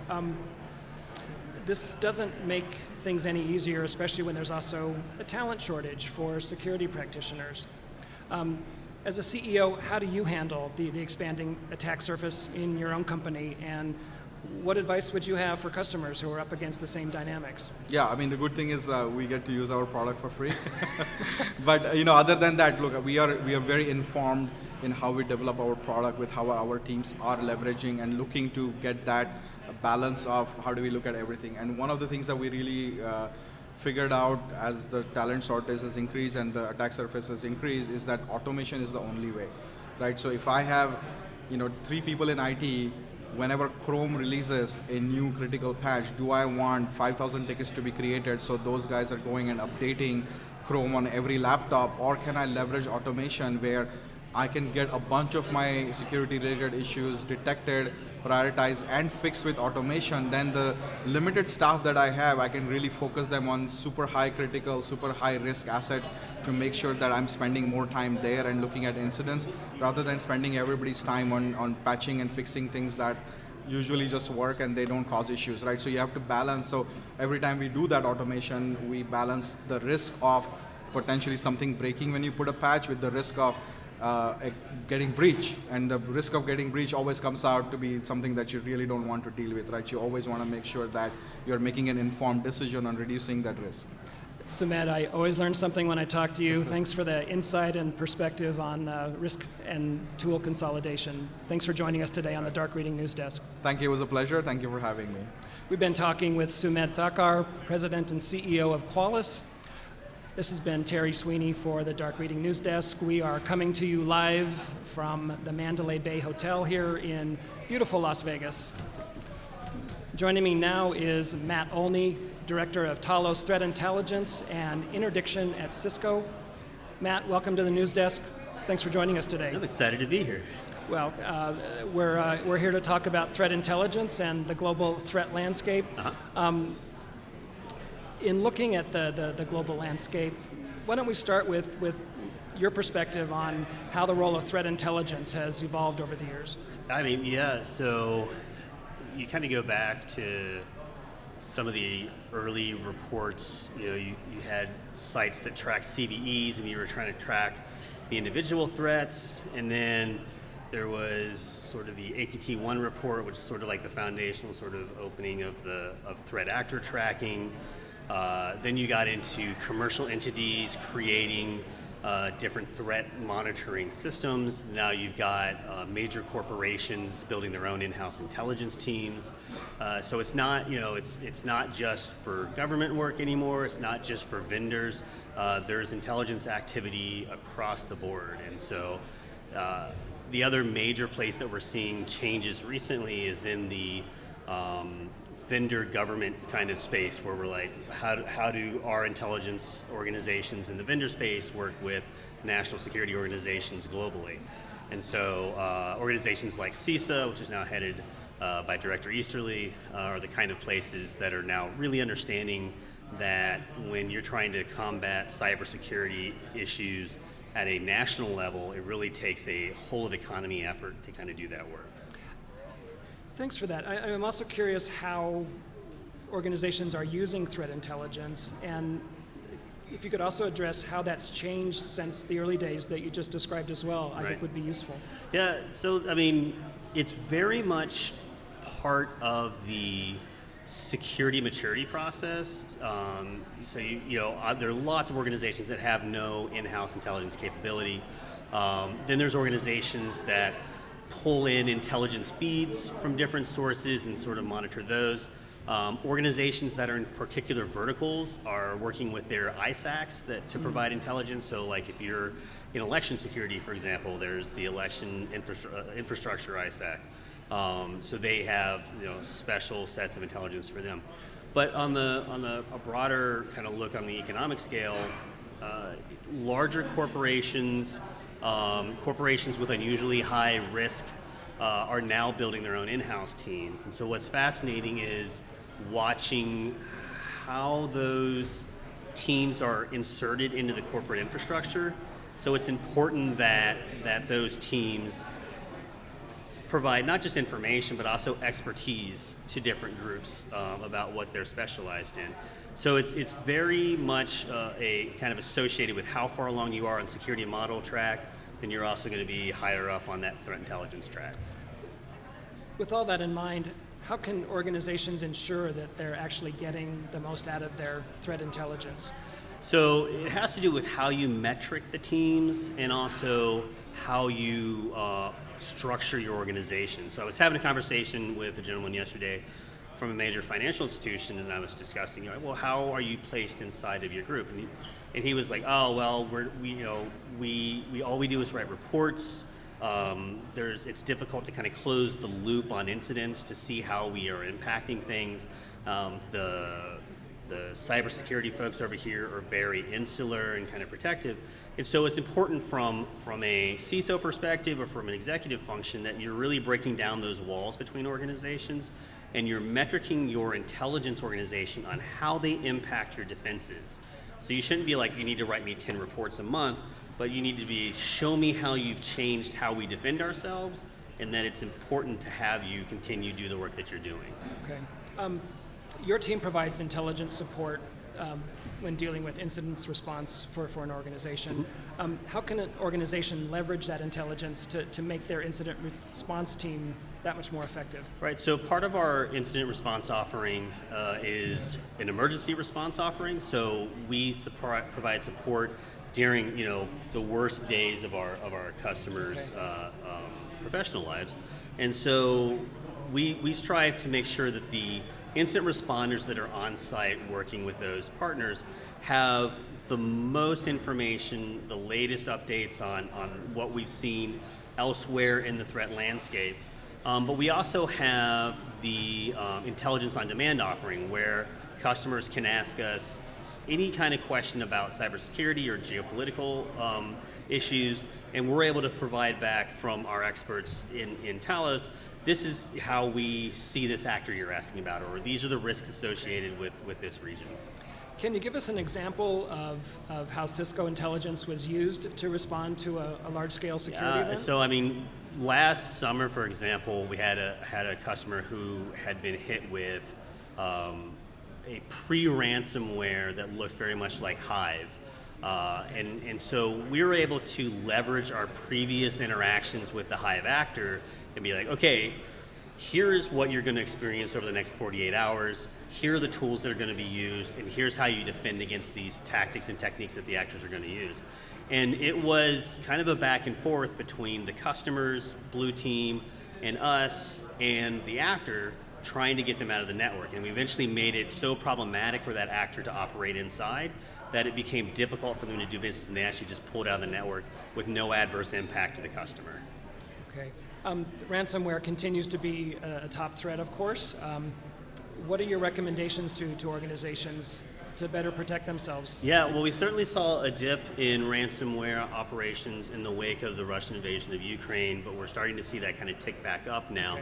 Okay. The interesting thing about ransomware is that our recommendations haven't changed since our work with the Ransomware Task Force a couple of summers ago. It continues to be, patch aggressively on the edge, pay attention to how different actors are gaining initial access, put in two-factor authentication, and have a really good and solid backup strategy so that if you are hit, you're able to recover without having to spend money to get keys. Is the dip that you saw at the beginning of the Russia-Ukraine war, does that suggest anything about the geography of the attackers? Yeah, I mean, it certainly was interesting, right? And we're doing a lot of work in Ukraine defensively. We're supporting over 30 government and critical infrastructure organizations in Ukraine right now. And we're seeing just every different kind of attack. So you might envision, oh, we're going to have this very high-end attack because it's part of this, associated with this kinetic activity. And what we really saw was some ancient malware and like some more recent, and then some custom but obviously very quickly built malware. In our kind of low confidence assessment on that is that Russia kind of recruited some of these actors and distracted them from what they do normally in terms of ransomware activity to just try to pile on attacks in Ukraine. And so there were definitely some sophisticated activities, but just a unusually high volume of what we would call like normal ransomware kind of predecessors and malware. Anything that you've seen here at the show so far, Black Hat, that has surprised you or maybe even changed your thinking about these kinds of threats? Yeah, I'm always excited to come to places like Black Hat because I feel very strongly that people are like the key to defense. You're going to see a lot of organizations or vendors be like, here's our new weird blockchain offering, or our machine language will fix your stuff. And we've been hearing about that for, especially on the machine learning front for like over a decade now. And invariably in our work with national security organizations and in our work with organizations that have been affected by incidents, it is invariably the people that make the difference, really. And the skill sets that are there are what ultimately bring about, a secure environment and a good recovery from a potential ransomware operation. Matt, let's close out with the question of whether ransomware is eradicable. I think what we've seen is that ransomware kind of gets pushed around inside of the economy. It is currently kind of feeding on, it's kind of always in a race condition with people that are trying to keep up with patching. So we saw Log4j, and then we saw the VMware Horizon stuff, and it was a race between, can you patch this fast enough before the ransomware operators find you? And until we get to the point where we can consistently make it unprofitable for them to not operate, I don't see that changing. And so it has to be vendors working together to share intelligence. It has to be vendors providing easier to use tools, more visibility into people's environments so they can make the decisions they need to protect themselves. Matt, thanks for the great perspectives on intelligent levering of threat intelligence. Thanks for joining us today on the Dark Reading News Desk. Thank you. It's great to be here. We've been talking with Matt Olney of Cisco. This has been Terry Sweeney for the Dark Reading News Desk. We're going to take a small break. We'll be back shortly.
Hi, my name is Famita Rashid, features editor at Dark Reading. Today, I'm going to be speaking with Joshua Sack, Chief Scientist at Sophos, about his Black Hat Europe talk, No More Secret Sauce. He's going to be talking about how real security machine learning can change and progress with open algorithms and benchmarks. So Josh, thanks so much for joining us today. Yeah, thank you. So we're going to go straight off with what your title of the talk said about open algorithms and benchmarks. Can you explain a little bit about what you're referring to here? Yeah. So I think to answer it, I should just sort of back up and talk about the state of AI and security right now. I think in order to make progress in AI research, you need scientific infrastructure, and we've seen that in other fields. Like, so if you take computer vision was really revolutionized in 2012 when a team showed that neural networks could beat all previously proposed vision approaches at a benchmark called ImageNet. So ImageNet is a benchmark that's sort of a living benchmark that continues to evolve, but basically allows computer vision researchers to compare their algorithms together and see which ones succeed at sort of which parts of an object detection problem. We were only able to see that neural networks perform really well in computer vision because we had the ImageNet benchmark, and we're able to see that a neural network approach, when trained on the same data and tested on the same data as every other algorithm, outperformed those algorithms. Now, since that breakthrough result in 2012, lots of benchmarks have been developed in machine learning fields around voice recognition, text processing, medical imagery. Unfortunately, in security, we have very few benchmarks. So I'm going to be talking about my team's effort to develop a benchmark that includes information about 20 million binaries. This benchmark's meant to help compare malware detection algorithms with each other. I'll also touch on other benchmarks developed by colleagues at other organizations, like the Ember benchmark developed by a team at Elastic. And we'll be talking about just how important it is for us to create benchmarks and actually use them in security. The difference benchmarks can make is just absolutely dramatic. It's the difference between folks on my team and other companies seeing a new paper come out on, say, a malware detection technique and having no idea whether or not that technique will actually work on their data or actually works better than other approaches, versus just knowing that this new technique actually beats all previously recorded results against a benchmark. Getting ourselves into that latter scenario, I think, is just going to be absolutely critical for progress in security AI. Like, not having benchmarks is going to mean we're going to be much more in sort of a treading water situation versus having benchmarks where we can actually make verifiable forward progress. So I just want to confirm here. So when we're talking about benchmarks, it's the idea that you're able to compare what your team is doing with someone else's team, or is it more of understanding that somebody else can get the same result as you? Like, I guess I'm a little unclear when you're talking about benchmark, what the end goal of these benchmarks would be. A typical benchmark in machine learning has a couple of components. It has a data set. The data set is divided into training data and validation data. And the idea is that any research group that would like to work on a given problem should pick up that training set and train their algorithms on that training set, and then validate on the validation set. Those are two components of a benchmark, and then a third component are a set of metrics that are recommended that researchers compute to give their performance against the validation set. Now, there are benchmarks for example, text summarization, where the problem is, given an essay, produce like a short summary of the essay, right? There are benchmarks for object detection, where you're detecting that there's a car in a photo. In security, the benchmark that my team developed and released last year was a malware detection benchmark. So our data set includes 10 million malware binaries. To our knowledge, this is the first time that a research team has released a huge data set of actual malware for machine learning. It also includes about 10 million benign records. We don't actually release the benign binaries because we're worried about copyright infringement and piracy laws and that kind of thing. But we do release a lot of information about the benign binaries. These are all Windows executable binaries. Okay. And then we've also released a lot of metadata, whether or not the data are malware or benign, but also if they're malware, what types of capabilities are resident in each one of the malware binaries. Like, does it look like this malware is ransomware, or is a remote administration toolkit, or is a Trojan horse?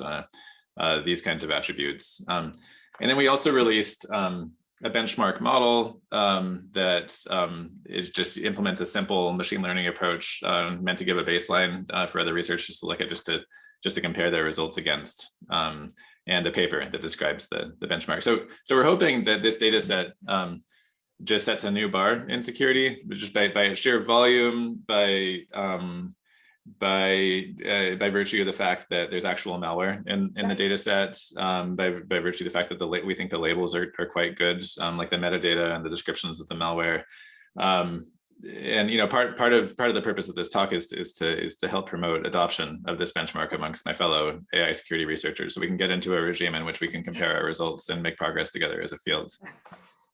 That's definitely a laudable goal. So just to kind of switch gears here, why do you think up until now we've not had as many benchmarks? Why had there been a bit of a reluctance to have a shared training data, do you think?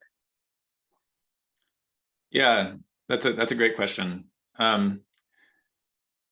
So I think it's hard. I think developing benchmarks in security is really hard. I mean, for one, the data tend to be private and sensitive. So like, there's a lot of problems that we work on where we want to figure out how to create benchmarks, but we're not quite sure. So we work on in my team at Sophos. We work on phishing detection, for example. It's a challenge to think about how to create a benchmark phishing data set, because we don't want to release millions of benign customer emails, right? We're not going to do that. Right. And we don't want to risk, like, let's say we release a million phishing emails. They may contain private information too, if attackers have done background research about a target, or if we have any false positives at all among millions of phishing emails, and some of them are actually legitimate emails, there's a real privacy risk there. So, I mean, we need to follow the do no harm principle, and there's lots of cases where it's a real conceptual challenge to figure out how to release a benchmark. So for one, it's just hard. I mean, we had to think about copyright, in releasing our data set. We also had to think about the potential harms of releasing malware. So we did do some basic defanging of the malware, so that people can't just accidentally click on it, and it won't run, if you try to click on it. I could talk in more detail about that, but I'll talk about it in the talk as well, about how we sort of defang the malware a little bit. But so there's just a lot of considerations like that are different, I think, than in other cases. I think that's one reason. Another reason, I think, is that I mean, security's origins are in the national security community, in the private sector, whereas there's just like less of a culture of openness, where it doesn't, much of our origins as a field are not academic, where openness is like a core value. But, I think, yeah, so I think there are some real challenges there, but I do think it's like a first principles prerequisite for like making like really continued forward progress in our field, and, ultimately fulfilling our moral mission, which is to defend people from cyber attacks. Like, we need to find a way to compare our proposed AI approaches. Yeah. So you mentioned it a little bit earlier when we were talking about the benchmarks, but if you can give us some more examples of what are some of the progress? You mentioned how security industry will progress together. What are some of the advantages when we start using benchmarks? What kind of things can we do better? What kind of future projects become possible once you're working off the same data? If you can elaborate a bit more on that. Yeah, I mean, so one kind of just like top level thing is like, I can imagine like you as a journalist, every year could say, here's what happened in malware detection research this last year, right? Like a team at company X like beat all previous records on benchmark Y, right? And they did it by using a new neural network primitive called, a transformer block or whatever the new primitive was.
Welcome back to the Dark Reading News Desk here at Black Hat USA. Joining us now is Nico Papez, Senior Manager, Cybersecurity Strategy with Menlo Security. Nico, welcome to the Dark Reading News Desk. Thanks for having me, Terry.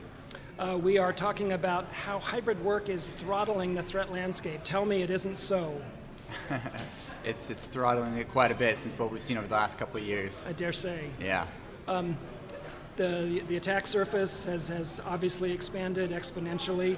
But the threat landscape, regardless of pandemics, is always evolving. So what's unique about what's happening today? Yeah, I think, we've seen a crazy evolution, especially over the last couple of years, like I just mentioned, with the COVID-19 pandemic. The whole idea behind, this adoption of cloud transformation and this digital transformation, this buzzword going around, but really, bringing all of our data to the cloud and figuring out ways of how do we secure that information when it gets to that cloud environment. I mean, we're all of our users, our data, our applications are moving to the cloud, so it's really become problematic for a lot of security teams to understand how do we provide the requisite level of security needed to ensure that our users are safe and that data is protected. Secondly, I think with the increase in remote workforces today in these hybrid environments, it's really brought a lot of challenges to teams of how to properly protect those organizations, because people are collaborating with one another. They may not know who they're working with on what projects or the data they need, but everyone needs to still be able to. Business still needs to move forward, data still needs to be accessed and shared among these teams, and so it's really become challenging with these kind of too quick momentums coming into play and changing that environment for the threat landscape. Are companies being smart? Are users being dumb? Like, where are the vectors that really have changed the equation here? Yeah, I think, really it falls kind of within that web browsers where we're seeing a lot of these new attack vectors surface. I mean, according to Google, 75% of a user's working day is spent inside of the browser. And so that leads to, this online exposure leads to these web browsers constantly needing to be updated. I mean, we're seeing SaaS applications expanding that attack surface, and like I said, the amount of data that's needed to protect it has really multiplied, over these last several years, and with all this transferring data to the cloud. So I mean, it makes sense with so much of our work being done either via SaaS or some form of cloud computing that is reliant on browsers, Yeah. I guess we shouldn't be surprised that the browser is this point of focus. Yeah, absolutely. What are security teams doing to adapt to all this? Yeah, I think a lot of teams are really starting to look towards things like SASE frameworks, where we figure out how do we securely bring connectivity and security closer together, and understanding what that means. Things like zero trust. How do we enable access to only the applications or the data that users need? With all these different frameworks and things people are looking towards, it really comes down to also at the same time, implementing the right level of technology. I think we still see all these threats happening. We still see all these breaches, and I think a lot of companies today are investing into these detection and response type solutions. They're investing in backup and recovery type solutions. But really, I think we need to start looking at where we're investing our technology and start to try to couple our existing security tool sets with things like preventative technology, things like isolation that can help prevent these types of threats, these evasive threats from getting foothold into the organization and creating damage. So thanks for mentioning one of the acronyms of the day, SASE, or Secure Access Service Edge. There's another acronym that's entering the lexicon, HEAT, H-E-A-T. Yes. Talk about what heat attacks are and how they differ from other cyber threats. Yeah, HEAT stands for highly evasive adaptive threats. It's a class of cyber threats that employs various techniques that are designed to bypass our legacy detection stacks or our legacy SWIGs. Things like evading file content inspection, which, think about it, traditional security tools are designed to look for known malware signatures or scan remote file executions or file requests. These evasive threats are leveraging things like dynamic file downloads, like HTML smuggling, or things like password protective archive files to essentially smuggle that data past these content filters and download that malicious content to the endpoint and be able to do all this without any user interaction. There's also things or characteristics that these heat attacks are leveraging, things like evading website or web categorization engines. The whole idea behind these bad actors compromising benign-looking or poorly protected websites that will then turn around and use those to serve that malicious content. And so we're seeing a variety of different techniques employed through these heat attacks that these adversaries are leveraging to bypass our existing tool sets today. And are users working from home or other kinds of remote users more subject to these kinds of attacks, or is it more systemic?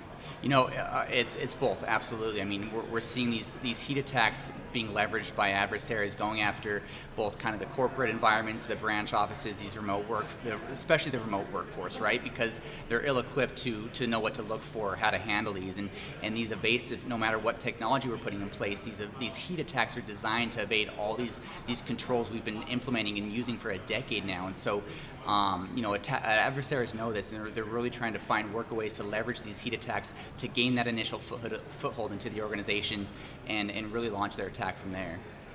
Is there a signature or a footprint? I mean, how can organizations know if they're either being subject to a heat attack or have been already a victim of one? So yeah, unfortunately, it's not until you're eventually, that patient zero, right? We don't know that heat attacks are leveraging these, because at the end of the day, these heat attacks are designed to bypass our standard proxies. They're designed to evade our firewalls. And so, incorporating preventative solutions like isolation really is the only way we're going to be able to kind of help prevent these types of heat attacks from entering our organization and preventing that initial foothold from infecting our endpoints. So give us a little bit of hope here.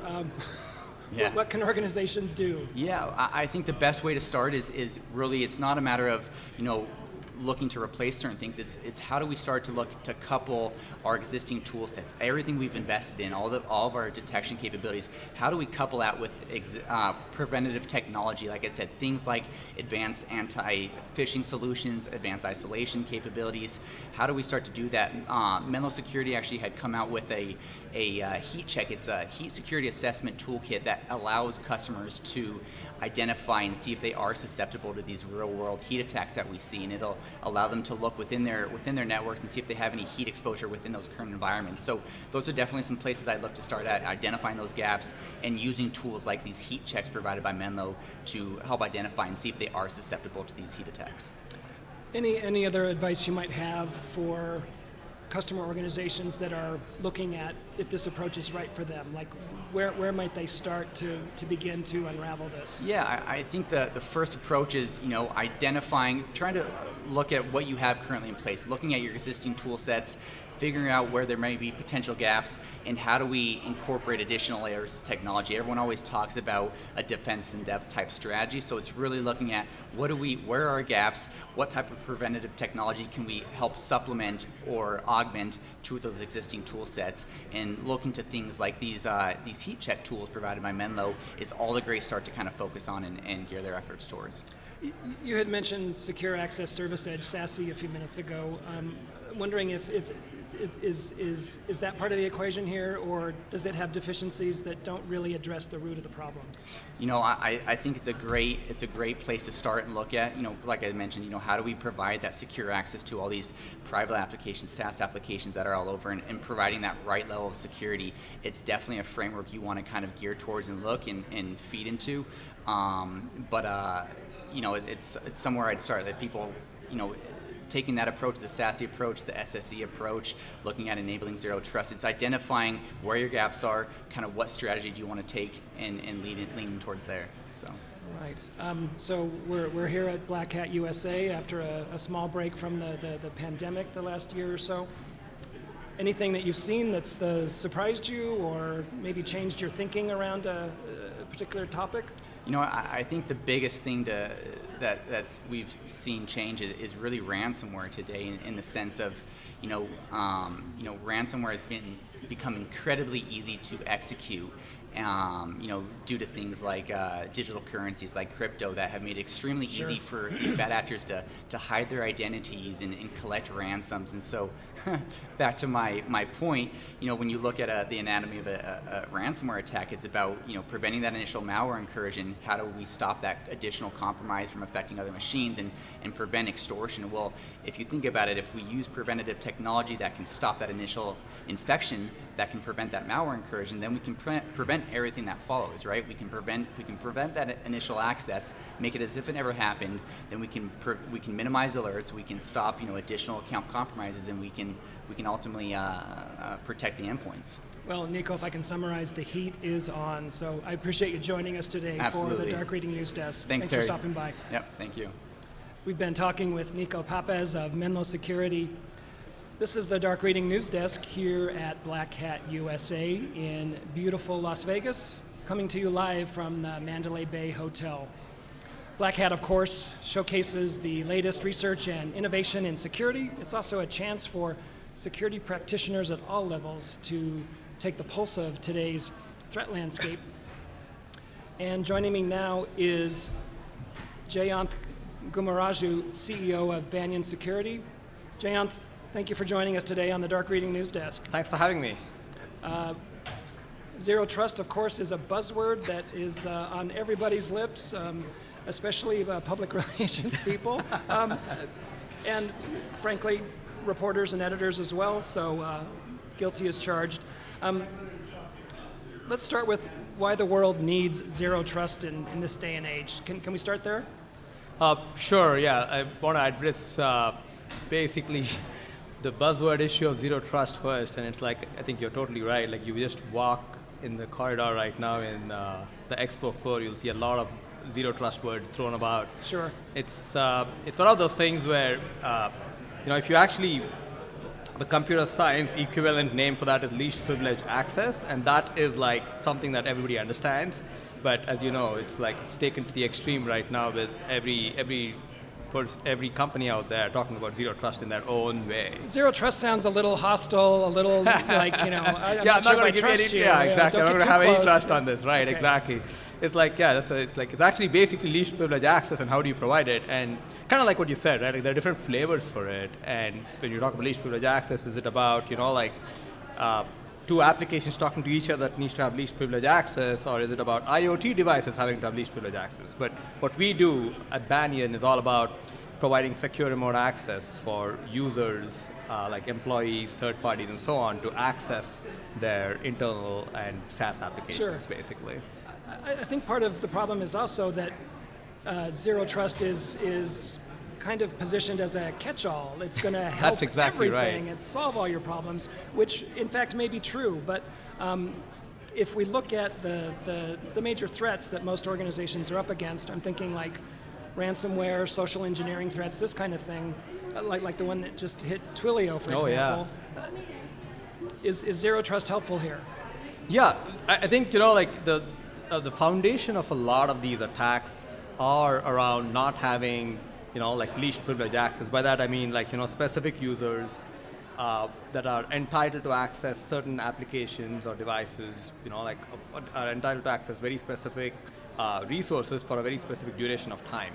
So when this is not met, all kinds of hell breaks loose. And you mentioned ransomware and you mentioned social engineering attacks. If you take each of them, they have their own aspect to it, right? Like if you think about ransomware, you get a phishing email, you click on it, and even before you know your device is compromised, and then all that is bad, but then it gets really worse when it starts spreading around, right? Like you have that, you know, you log into your network and then some other device gets it, and then that spreads around, and then that gives them the ability to also kind of see, you know, like where else you have stored your backup data so that I can go and stop, you know, like encrypt it in that, and so that you have a really hard time getting back your data. So all of that comes back to about, you know, like how do you prevent lateral movement, right? That becomes the foundation of it. And again, Zero Trust with remote access kind of thing we talked about is a big deal about it. It's like, if you think about VPNs, that's what people used for the longest time for remote access. It kind of drops you into the network and you have unfettered access now to all kinds of segments in the network segments inside the company. And so with something like Zero Trust or, you know, least privilege remote access, you are ensuring that users are accessing very specific applications for only the time and place that they're needed in. Beyond that, they won't get access to it. So thanks for mentioning, thanks for mentioning VPNs. I don't think they're necessarily obsolete security, but I'm wondering if we're starting to look at VPNs the way like we look at like fax machines or pagers. like it's had its day and now we've moved on. Is that accurate, or do you think there's still a place for VPN? Right. It's like, you know, obviously, you know, like there is a future world where it'll probably be, you know, redundant to have something like that. But if you look now, there are a lot of people still using it, and it's like it's going to be a slow process to kind of wean off of it. Sure. And that's where, you know, like it's one of those very important things where how do you build a product which takes into account that it's, you know, for some companies, it's going to be like, hey, I'm going to rip and replace my VPN with something new, and that could be a ZTNA or Zero Trust Network Access solution like ours. It's great.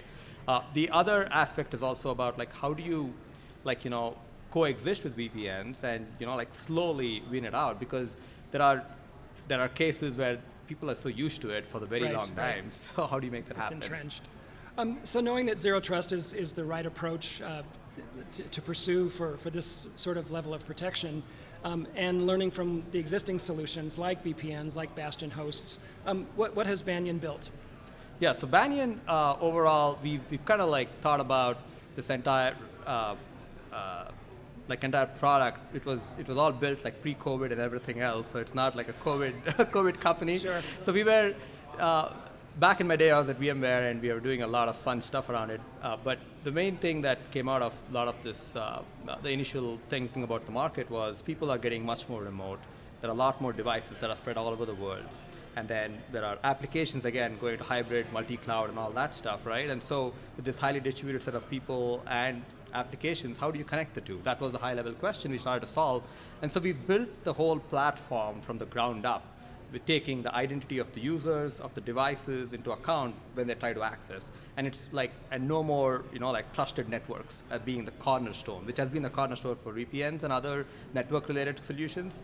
And, you know, right now you see a lot of the word Zero Trust pasted on them and all over the place based on that as well. So that's where I think there is a problem here, wherein we built the solution from the ground up for this new world, explicitly handling this the right way to do remote access, and that's what we do.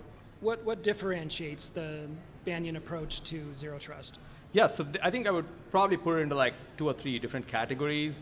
First one I would say is like we have a really flexible architecture that enables flexible and easy to use architecture. Like you can deploy it in like 15 minutes, and depending on whatever you already have as investments inside your company, we would we would kind of like incorporate them as part of the overall zero trust effort. So this is actually, it's a huge advantage when it comes to different types of companies with regulatory requirements or not and stuff like that, right? So that's one piece of the puzzle. The other piece of the puzzle is we actually provide some amazing visibility into what's going on. Many times people are like blind to what's going on behind the scenes. So like which users are using what devices to access what applications at what point in time. Like, you get like really granular on it, and that makes it really critical for coming up with the right policies to be put in the company, for example.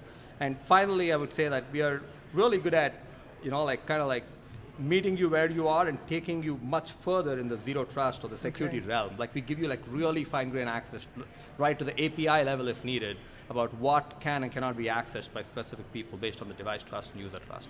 So these dimensions usually make it really appealing for companies to kind of like, start using us in a very small way to begin with in some of these cases and then expand very quickly to the whole company.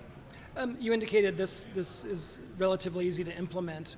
What about the management, the ongoing just care and feeding? Yeah. You talked about policy management and even just establishing policies. How much more work is this than, say, something like a VPN? It's amazing, like when you talk to customers, they say, if you can give me better security and easy to manage and easy to use, it'll be the best solution possible. And somehow or the other, we've landed up a zero trust product, which kind of seems to satisfy those. Because if you think about the way people defined policies before, it was all about, like the VPN policies about these IP address ranges have access to things. What are IP addresses? They're like, 4-tuple numbers, and it's right. You actually want to say these people belonging to these kinds of groups in the company can access these things or these applications provided they have, like high level of trust. That is what you want to indicate, and that's how you can write policies in this new way we've built it. And so it kind of opens up the doors to make it really simple to manage. Sure. Jayanth, what advice do you have for customers or prospective customers who are exploring this? What are some good first steps they might take? Yeah, I would say start small. That is like the best advice I can give. Like you can start with just one application and try to see what benefits you get based on this kind of an approach. And then you will be convinced yourself that this is something that's so much better than what you have. And then within no time, you'll start putting more and more applications and resources behind this kind of a technology while continuing to use your VPN until you're happy to kind of wean it out. And that's something that I would recommend a lot of companies to do, because that is like a, otherwise you'll feel that it's a huge project, you need to boil the ocean, I have so many things, how did it come together? This becomes the cornerstone. It's not easy. And we have a free product actually that we give out for up to 50 users now for them to just try for free and see for themselves what benefit this can give for them. And I think that's a great starting point for a lot of people. Well, great stuff, Jayanth. You've got me thinking very differently about VPNs and zero trust, or I prefer your acronym, I think, least privilege access. So thanks for joining us today on News Desk. Thank you so much. Yeah, thanks for having me. I really appreciate your time. Pleasure. On this. We've been talking with Jayanth Gumaraju, CEO of Banyan Security. This is Terry Sweeney with the Dark Reading News Desk. We're going to take a short break. We'll be back shortly. Thanks.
Welcome back to the Dark Reading News Desk.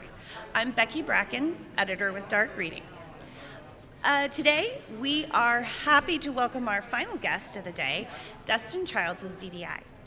He has been thinking very hard about the patching problem, so we want to welcome him to the news desk. Well, thank you very much for having me. Great to be here.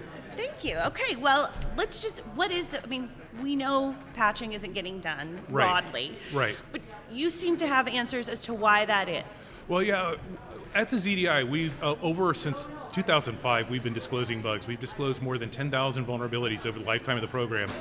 We have a unique view of vulnerability disclosure and patching from the bug being reported through being reported to the vendor to patching and then deployment across multiple verticals.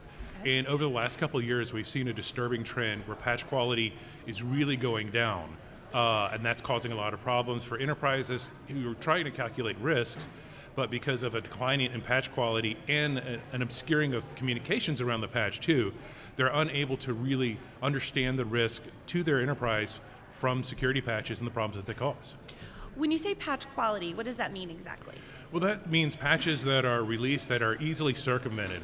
We have multiple studies, case studies showing that some cases in as little as 1 hour after a patch is released, the researcher submits a new proof of concept that evades the patch and then just pops the same bug again. And from our perspective as a bug bounty program, that's essentially buying the same bug 2 or 3 or 4 times, really. But for enterprises, you've got to spend whatever your calculus is for how much it costs to install a patch. Now you're spending 2 or 3 or 4 times on that as the vendors are re-releasing the same patch rather than getting it right the first time. And of course, beyond that, there's the threat actors who are absolutely reverse engineering patches because bugs are hard to find unless it's the second Tuesday of every month and Microsoft says there's 120 right here. It's just easy pickings. Easy pickings. So yeah, in-day exploits are really, really common. So the vendors are releasing faulty patches and incomplete patches. That's essentially letting the threat actors know where the bug is, but not giving enterprises the full tools needed to protect themselves. So it's the worst case scenario. Pretty much, yeah. It can be, for sure. So why are they, is it just a rush to get it out and to be first? What is the benefit of them rushing it out quickly? Well, there's a lot of different reasons that go into it. Some of it's just human error. I'm not going to go away from that. But a lot of it is a move away from sustained engineering into product development instead. Companies don't see as much return on investment on sustaining the products that they release. They just want to start building the next, not understanding that they still have to support the now. So there are a lot of places that just aren't adequately resourced to sustain and develop a really comprehensive fix. We've also noticed a disinvestment in QA and testing. So people moving away from testing centers and testing specialists. So there's a skills gap really now, not only just in testers, but especially testers who understand the scope of the security bug and can really test to see if a patch is comprehensive or if it's just a point fix that kills a POC. So understands a bigger right, picture. Understands something, it's like, it's fine to run this automated testing, but you really need someone who understands the security implications behind it. Those people are hard to come by. Is that an argument against automation? That's one of the things that we look at is there's been so much automation in the patch reporting and in things. Is it meeting the goals? And the answer right now is maybe, but it's something that we need to look at much more closely. There's been a huge push towards API-driven vulnerability reporting, and that's understandable because we try to automate as much as we do at the ZDI, and I understand why companies try to automate it too, but if it's not doing the intended purpose, then we have to relook at it. 70%. Yeah, or doing it 70% or actually hurting rather than helping. Interesting. So what is the solution, other than more talent, which the industry is woefully in need of, so what else can be done? Well, for enterprises, the first thing that they can do, and this is what I say, and I use the words very specifically, is you have to be ruthless in your asset discovery.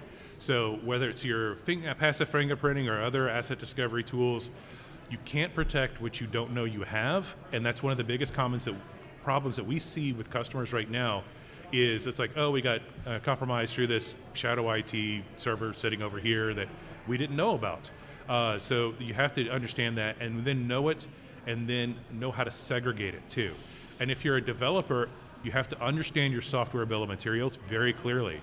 One of the things we show is we had a multi-vendor disclosure where it was a very common library and it affected over 200 vendors. So some vendors got out their patch quickly, some people are still waiting for that. It's kind of like Log4Shell, Log4j. That was disclosed in December of last year, and we're still finding components. Yeah, new ones. So you really have to understand that what that is. The other big thing that we talk about is knowing that your risk assessment has to go much beyond Patch Tuesday.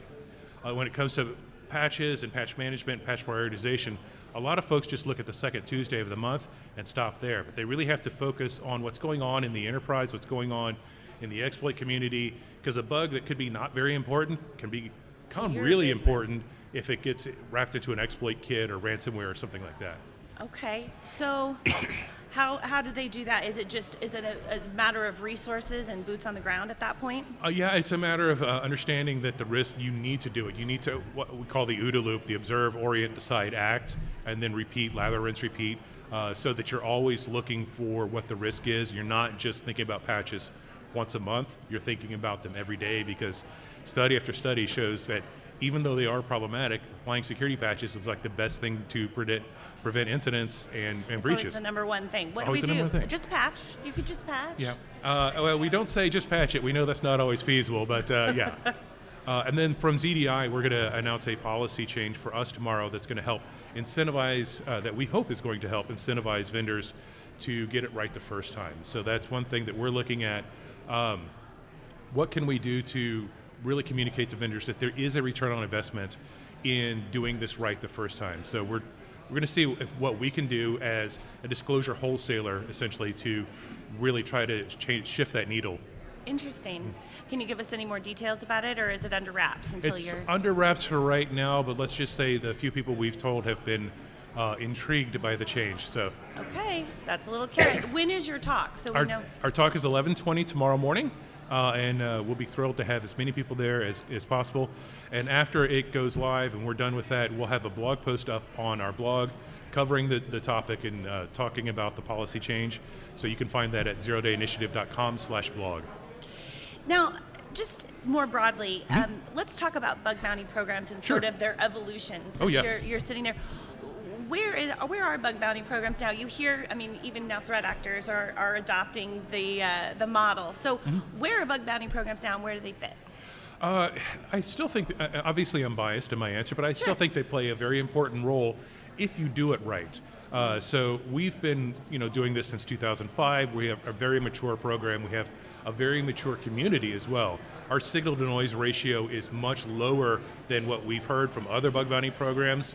What we're seeing across the industry, though, is a lot of bug bounty programs that maybe their response process isn't quite mature enough to be running a bug bounty. Researchers have a lot of different motivations, but it turns out cash is a big one. It's amazing how that works. It's amazing how that works. So if you offer people cash for bugs, you get bugs, but then you have to act on the bugs. Otherwise, the researchers get very upset about it. So we've seen that happen. So there's definitely been a learning curve in a lot of the industry. Interesting. So that's part of retaining the good researchers, is acting on their research. Exactly. And there are some companies who think that they can just buy, because essentially when we buy a bug, we're purchasing intellectual property. Yeah. And then we can own it and do whatever we want with it. At the ZDI, we have our 120-day disclosure timeline, so we are going to act on it no matter what the vendor does. So that's one of the reasons people come to us. But there are some vendors that just want to buy that intellectual property and then not act on it and just kind of get that off the streets, as it were. And of course, that creates a lot of problems. There's also like payments and how the payments work. Yeah. One of the big things, the big pieces of feedback we get on our program is we pay really quickly. Yeah. So people, So there are some that, okay, well, you report it on this date, but you're not going to get paid until after it's patched. Well, by the way, it takes 6 months to get it patched, so we pay pretty quick. So it depends on the program, and it depends on the platform. So I still think it's a valuable tool, but it's a tool that is not necessarily right for every organization. Excellent. Well, I could talk to you about this all day. This is such a fascinating topic and of interest. So we'll catch you next time, and Absolutely. Everybody make sure to check out your talk and the blog post following. We're all interested to hear what you're offering. Great, I hope so. So thank you for having me. Thank you. Thank you for joining us. Well, everybody, that is going to close out day one of the Dark Reading News Desk. But please don't worry, we will be back tomorrow morning with another full day of fascinating conversations with newsmakers across the industry. For full coverage of Black Hat 2022, please visit darkreading.com, where our team has been fanned out across the conference to bring you the best of the show. Thank you to our guests, thank you to our crew here in Las Vegas, and to you for watching. For Dark Reading, I'm Becky Bracken, and we'll see you tomorrow.